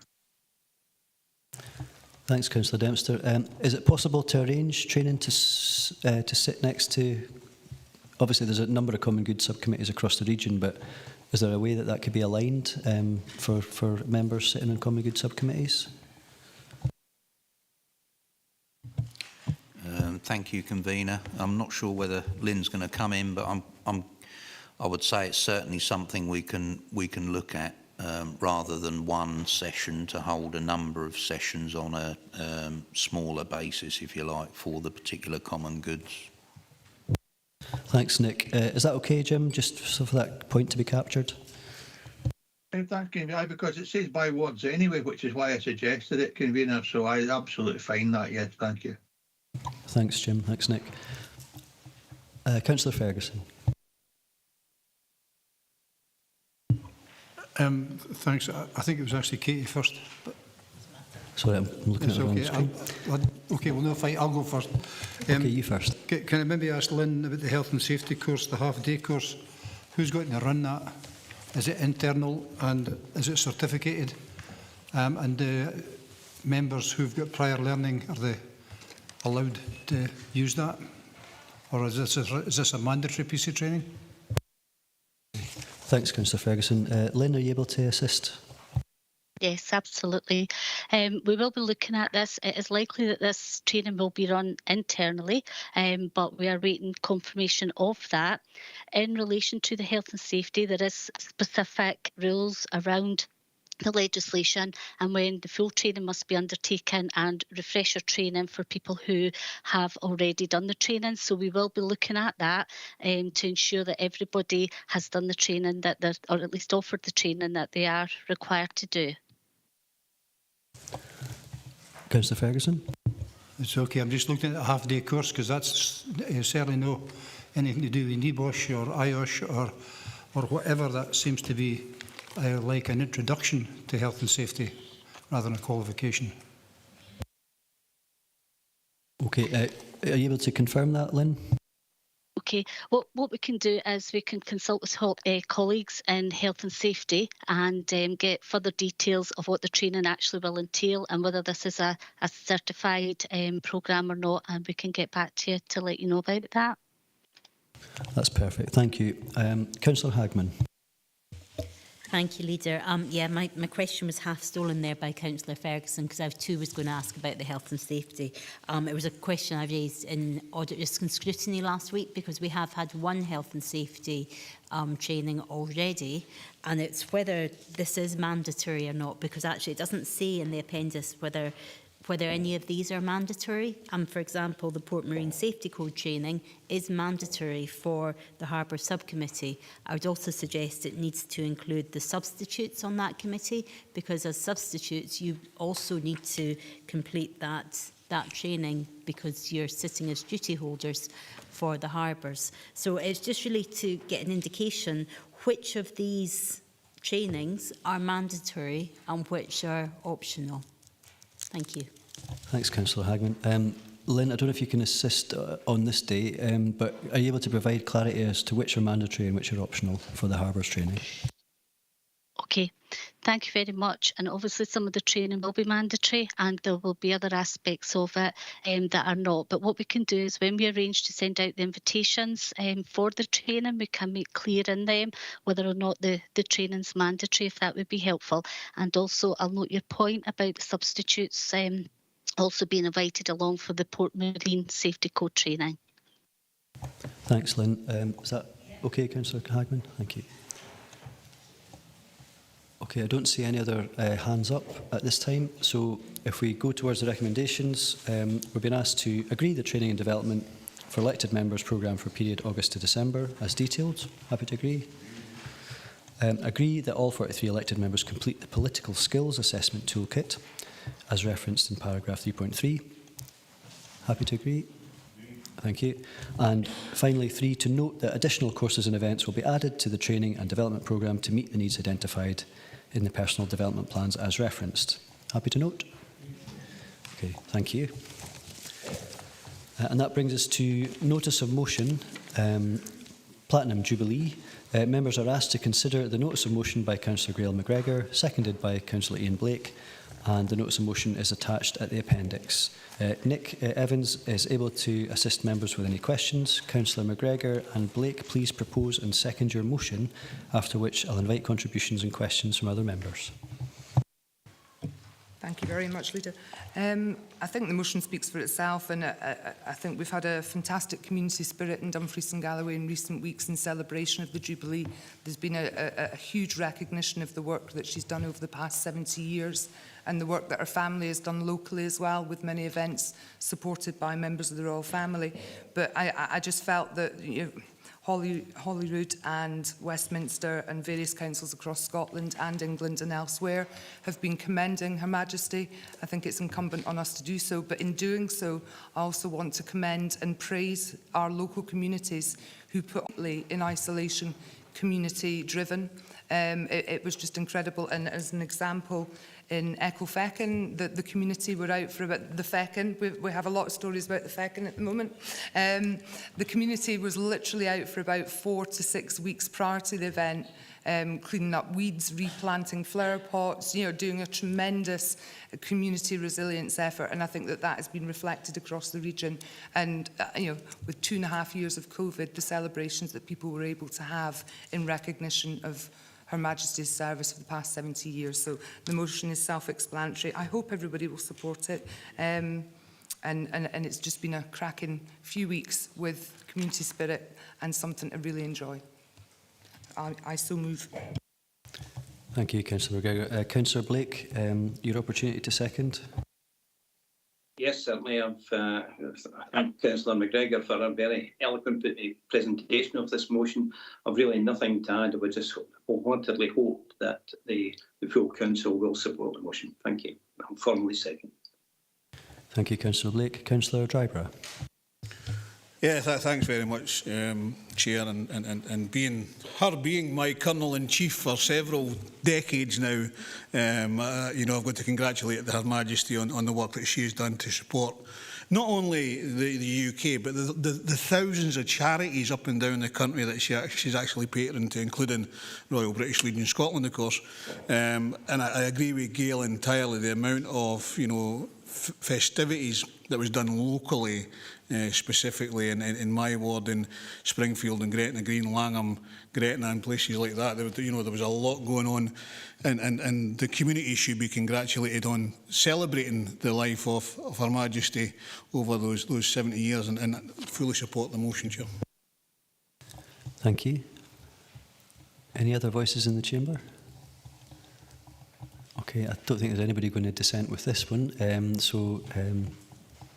happy to agree the motion. Thank you.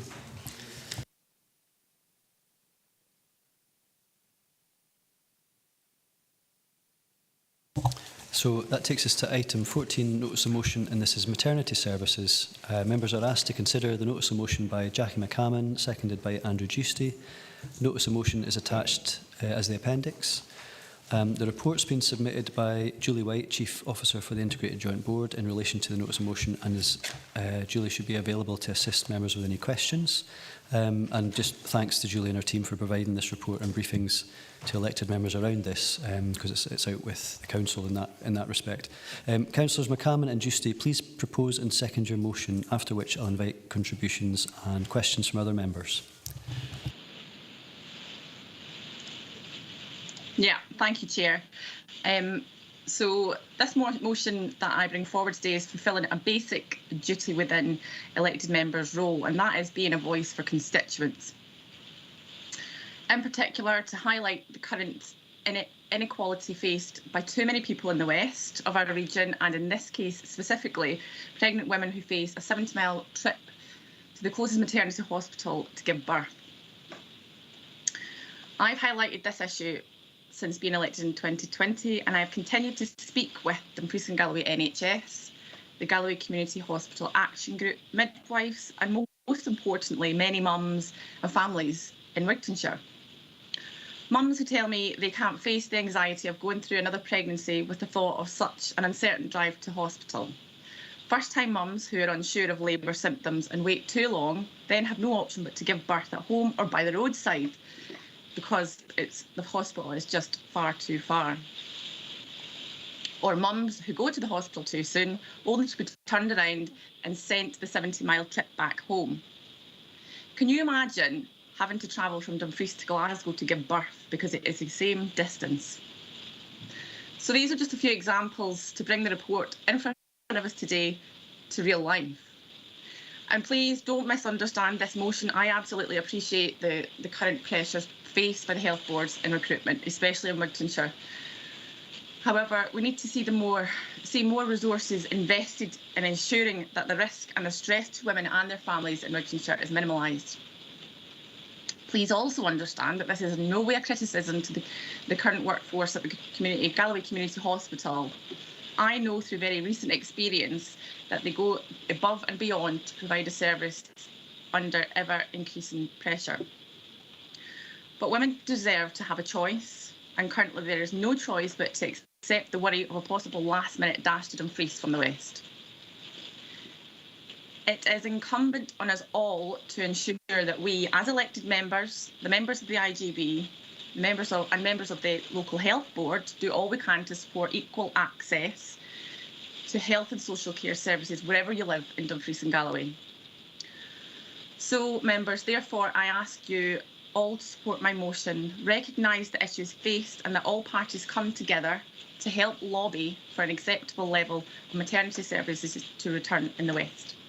And I formally move. Thank you, Councillor McCammon. Councillor Giusti, your opportunity to second the motion.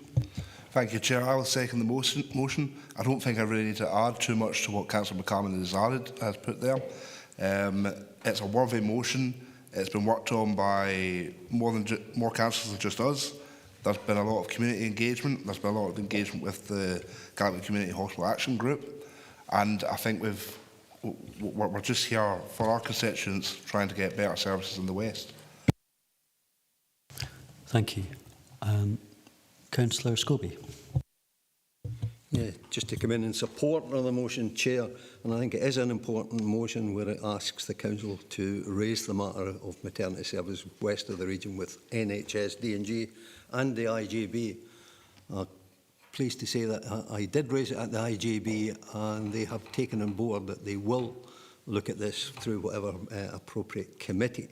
But I think it's important that we make the point, some of the points have already been made by Jackie, that there is an inequity and inequality of service, particularly in relation to maternity. And I know in the report under 3.7, if Julie is the author of this, when it talks in terms of 78 women up to 2011, well, that would be regarded as 78 women it being safe to deliver childbirth at the Galloway Community Hospital, and I see no reason why that cannot continue, short of a recruitment problem.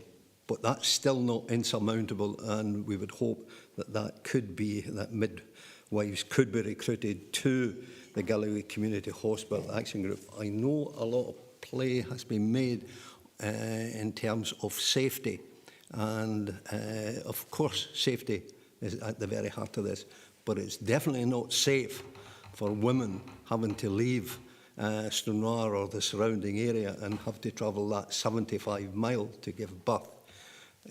Often women in labour, and it's been illustrated in the national papers where two have given birth at the side of the road. That cannot be safe, nor can it be safe to travel in an ambulance, leaving the Stranraer or surrounding area, or indeed in a motor car, without a proper risk assessment carried out. So the whole issue needs a total review. But the motion refers to the Galloway Community Hospital, but it's that would apply across the region and on any pregnant woman having to travel any distance. It's particular. It's making reference to the Galloway Community Hospital, where it did have a maternity unit, still has a maternity unit, but as it says again in Julie's report, it was closed by the Health and Social Care Management Team. It doesn't look as if it's even been closed by any kind of representative or lay representative to these bodies.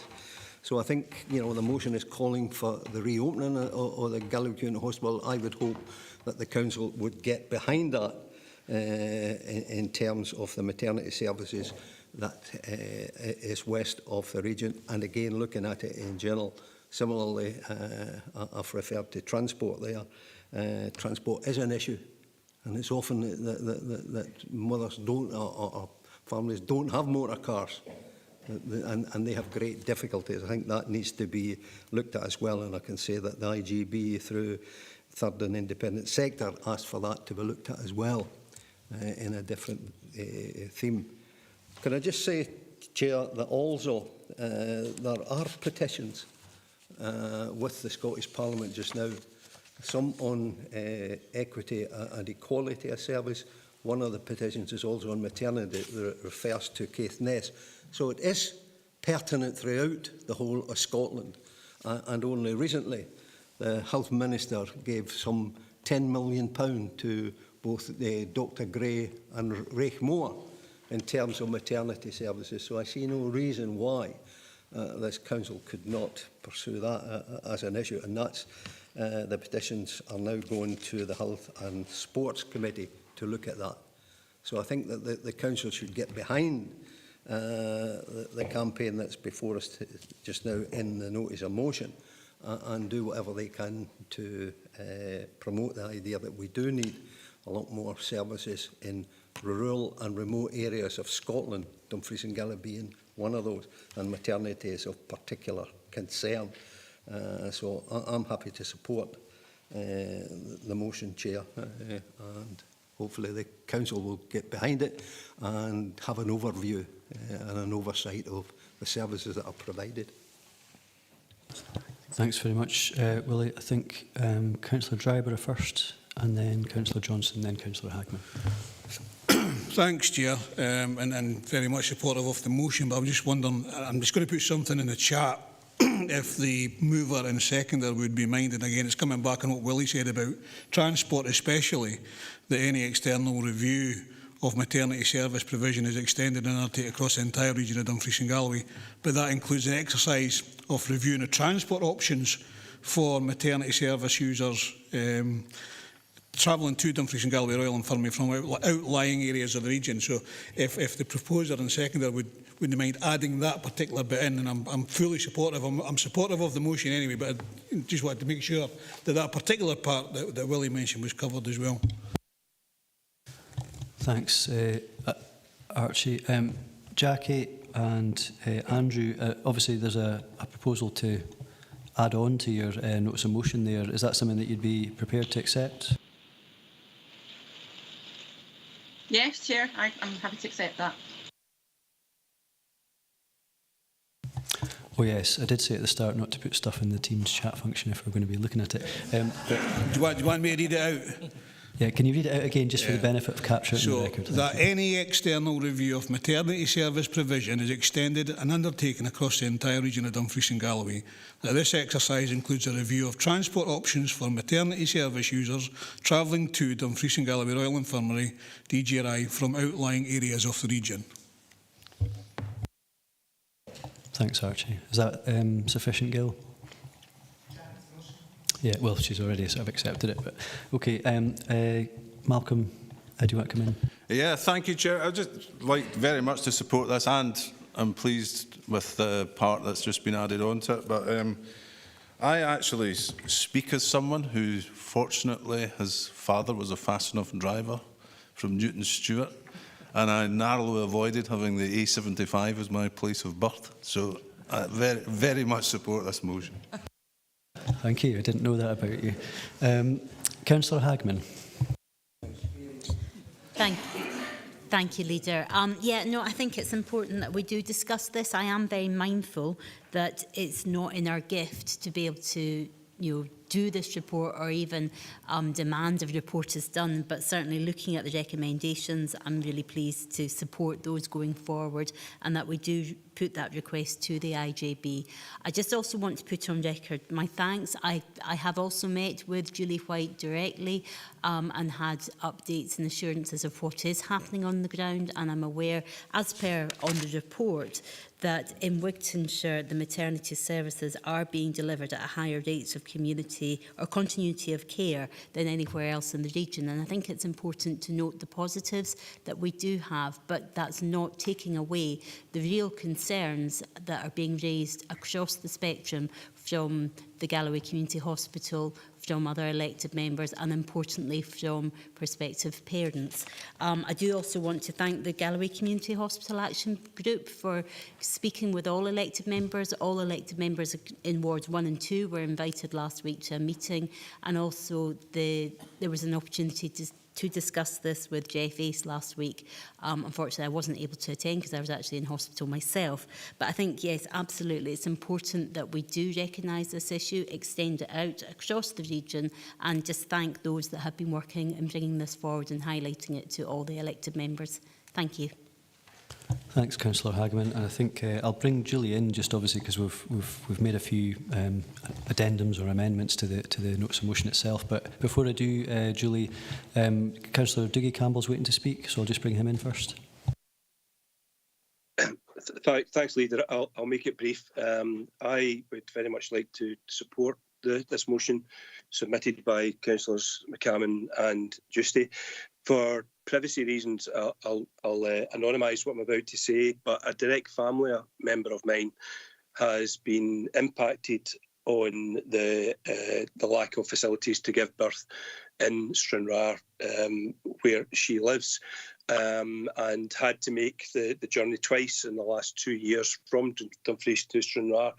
Now, she was very fortunate in that she was able to use our home here in Gatehouse as a halfway house. And of course, that's not an option available to every prospective mum in the Wigtonshire Stranraer area.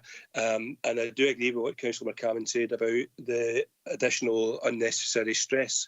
It did cause a great deal of stress for our family. And on that basis, I am very keen to support this motion. Thanks, Leader. Thanks, Councillor Campbell. Obviously, Julie, you've been able to listen to the discussion so far. I don't know if you want to maybe address or pick up on some of the points in terms of considering the wider region rather than just the West, and also the transport appraisal as well, that we might go with that. Thank you. Thank you, Leader, and good afternoon, members, and thank you for the opportunity to speak to you this afternoon in response to the motion that has been presented. As colleagues will be aware, the decision was taken back in 2018 to suspend intrapartum care, which is the option of giving birth at the clinic facility in Stranraer, and that was in response to a significant staffing crisis that we had. And unfortunately, during the most recent couple of years with COVID, etc., we have been unable, as we've worked through the pandemic, we have continued to try to recruit into posts out in Wigtonshire. We have been unable to do so successfully. We will, however, continue to try to recruit into posts, and we have recently appointed a new head of midwifery services, Laura Boyce, who is on the call today, along with Linda Williamson, who is our General Manager for Women and Children's Services. And they will be working to look at what the possible options are for the future delivery of maternity services in the west of the region. I am comfortable, Leader, that we undertake that options appraisal and that a report is presented back to the IJB, which has got the responsibility for the commissioning, the strategic planning and commissioning of maternity services locally. I think, I'm also very comfortable with the request that we consider what the transport options are that are available to women across the region. in order to access our maternity services and to include that as part of the report. I think just I would want to highlight, though, to all elected members that it is absolutely our ambition within NHS Dumfries and Galloway and as part of the Health and Social Care Partnership to ensure that we provide the safest possible service to women in Wigtonshire and across the whole region. We have got significant challenges around recruitment, and at the moment, the least risky option is for us to ask women to access the maternity unit in Dumfries in order to give birth. I accept that there are significant issues around the experience of women in labour who will be in transit and the risks associated with that. However, given the lack of staffing for us to be able to staff a 24/7 rota within a maternity and within a midwifery-led unit, it is seen as the least risky option at the moment from a clinical perspective. But we will continue to work on the models that we would need in order to develop the service in Wigtonshire, and I am happy, Leader, for that report to be brought back through the IJB and for us to continue our engagement with elected members in Wigtonshire through briefings, through sessions, through information sessions, through engagement sessions, throughout that as that work progresses, in order to keep members fully informed of the work that's been undertaken. And I'm comfortable, Leader, to also come back at a later date to full council to advise you on an update with progress on this work and to advise you of any final outcomes. Thanks, Julia, and thanks for taking on board the comments of elected members. I see Jackie McCammon, do you want back in? Yeah, if you don't mind, Chair. Julie, thanks for your comments there. I wasn't expecting you to speak, but thank you very much. It was just based on, I'm just on reflection on Archie's addition. I'm still happy to include it, but I just don't want the emphasis to be removed from the west of the region, because that is what this motion is pinpointing. It's what all the work has been done on by myself and other councillors and other groups. So I would really like to just note that this is specifically for the West, although with the addition of Archie's comments there.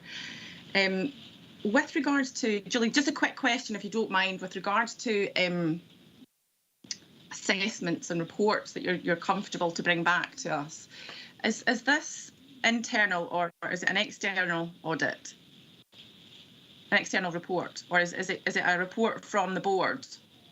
We haven't decided yet in terms of who will be undertaking that report. That's been something we will take that through the IGB and make a decision around how that report is commissioned. Right. Okay. Thanks. Okay. Thank you, and thanks again, Julie. So I think, looking around the room, I think we've got a position here where we're happy to agree, and based on what Julie's offered in terms of the report going to the IGB, which is going to include the various elements that have been suggested today, with a focus on Wigtonshire, which is obviously where the request has come from, and just to recognise that.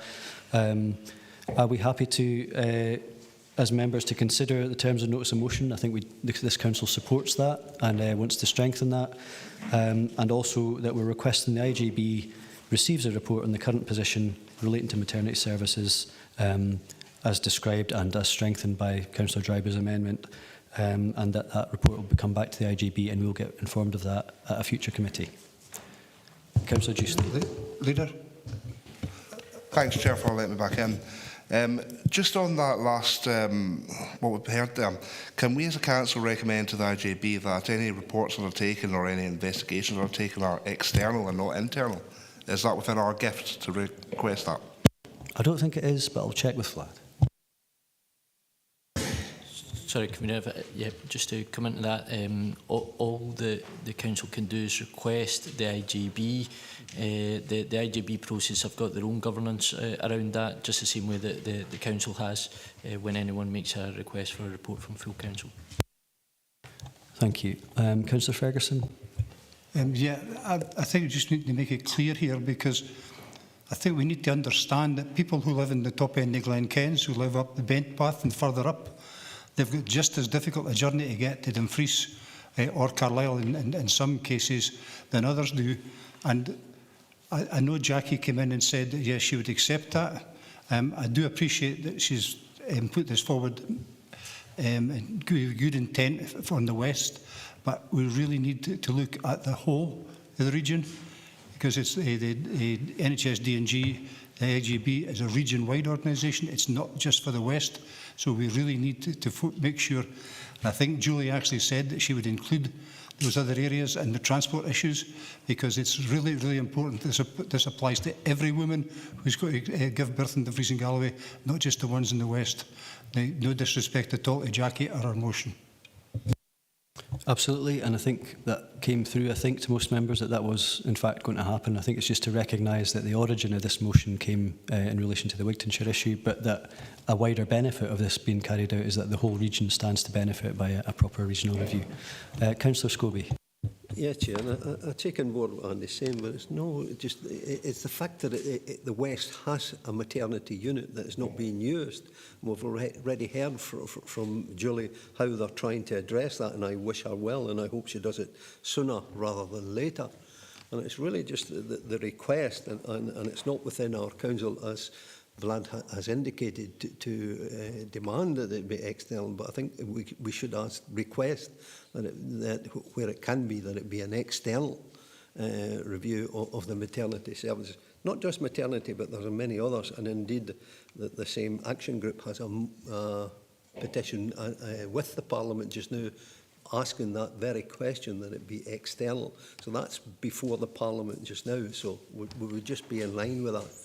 And if it can be, that it be an external review.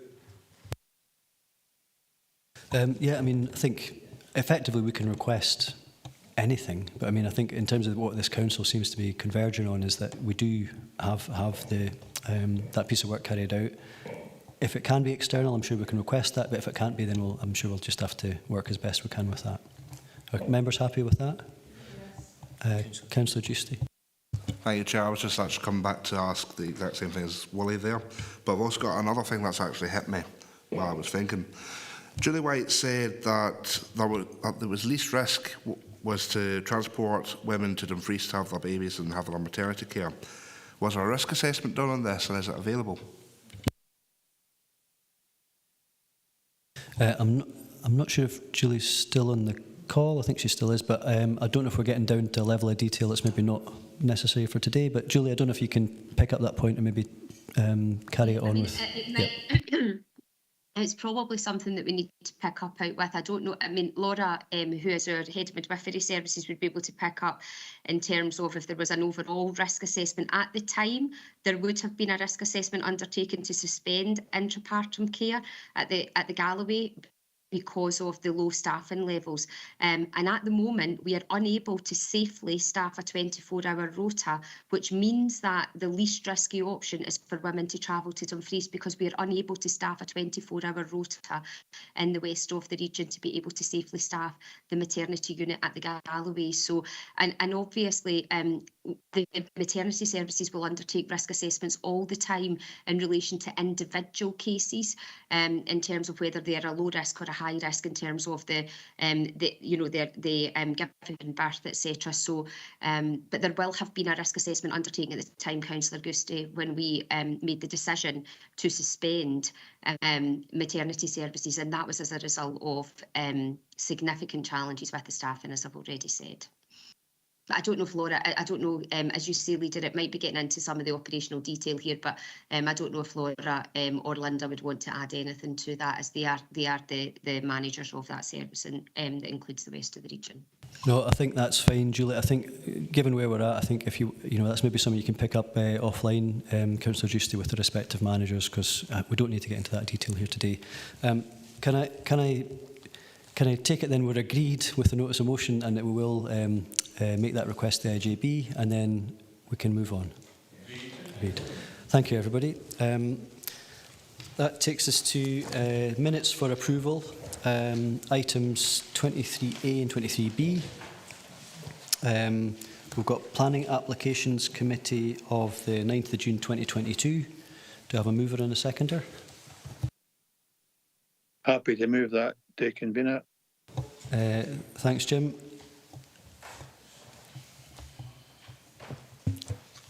I'm happy to second. Oh, okay. I'll let Emma second that one. That's fine, thank you. That's definitely been seconded. And then the second one is Wigton Area Committee, 1st of June 2022. Moved. Thank you. That takes us to item 16, which is any other business deemed urgent by the Chairman. I have no items of urgent business deemed urgent as being advised at the start of the meeting.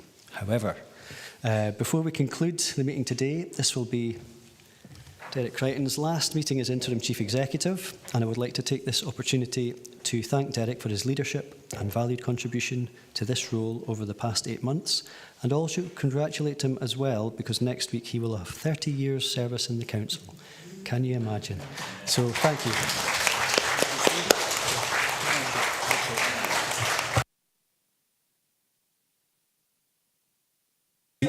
This is your one chance to get a speech. So if you insist, I'm just hope he said 30, not 50. Okay, I just hope we didn't hear that wrong. Thank you, convener, and thank you, members. Privileged to serve the people of Dumfries and Galloway. Fantastic communities, fantastic people. We've heard that earlier today, and simply continue to enjoy my work, love working and living, and enjoying leisure in Dumfries and Galloway. Great place, and thank you, elected members, for all your support to me over that 30 years. And could certainly regale some stories. I was in Douglas Stewart High School, where I had my first job with the council. Met the senior pupils there yesterday, and a fantastic conversation. A credit to their school, credit to their community, and it's always good to go back to remember where it all began. And it was a fantastic opportunity to listen and have a conversation with our young people, and really appreciated that. So thank you, and look forward to catching up with you all individually. Thank you. Thank you, Derek. And you don't get away that easily. Councillor Dennerley. Thank you, Chair. This is the second full council meeting that I have attended, and obviously you've booked interpreters for this and for all the training that I have gone through, and I just want to say it's gone really smoothly, and it's just given me some time to think. I think Councillor McGregor, Gail had mentioned Platinum Jubilee of Her Majesty, and I should have actually spoken to that point, and I think it's really important to note our congratulations, because in Kirkcudbright we have a large festival. We had a large festival, and I was really impressed with the turnout, the hard work and the commitment of the local volunteers and community, certainly in the last 2 years during COVID. And it's just, again, just really highlighting how we can work together as a community. And I also want to say thanks again for the British cycling event that took place on Friday, which was a real success. It was a great publicity for the area, for the town, and again it goes back to commending the local community, local volunteers, and showcasing that we can get back to normal, and hopefully the new normal will be like this, that we can work together as a community, showing how we can work together with councillors and local people. And I just wanted to say well done to local people again. So thank you for the time. Thank you, Councillor Dennerley. Councillor Brodie. Yes, on behalf of the independent group, I'd like to thank Derek for his contribution over the last 30 years, but especially on this occasion over the last 8 months.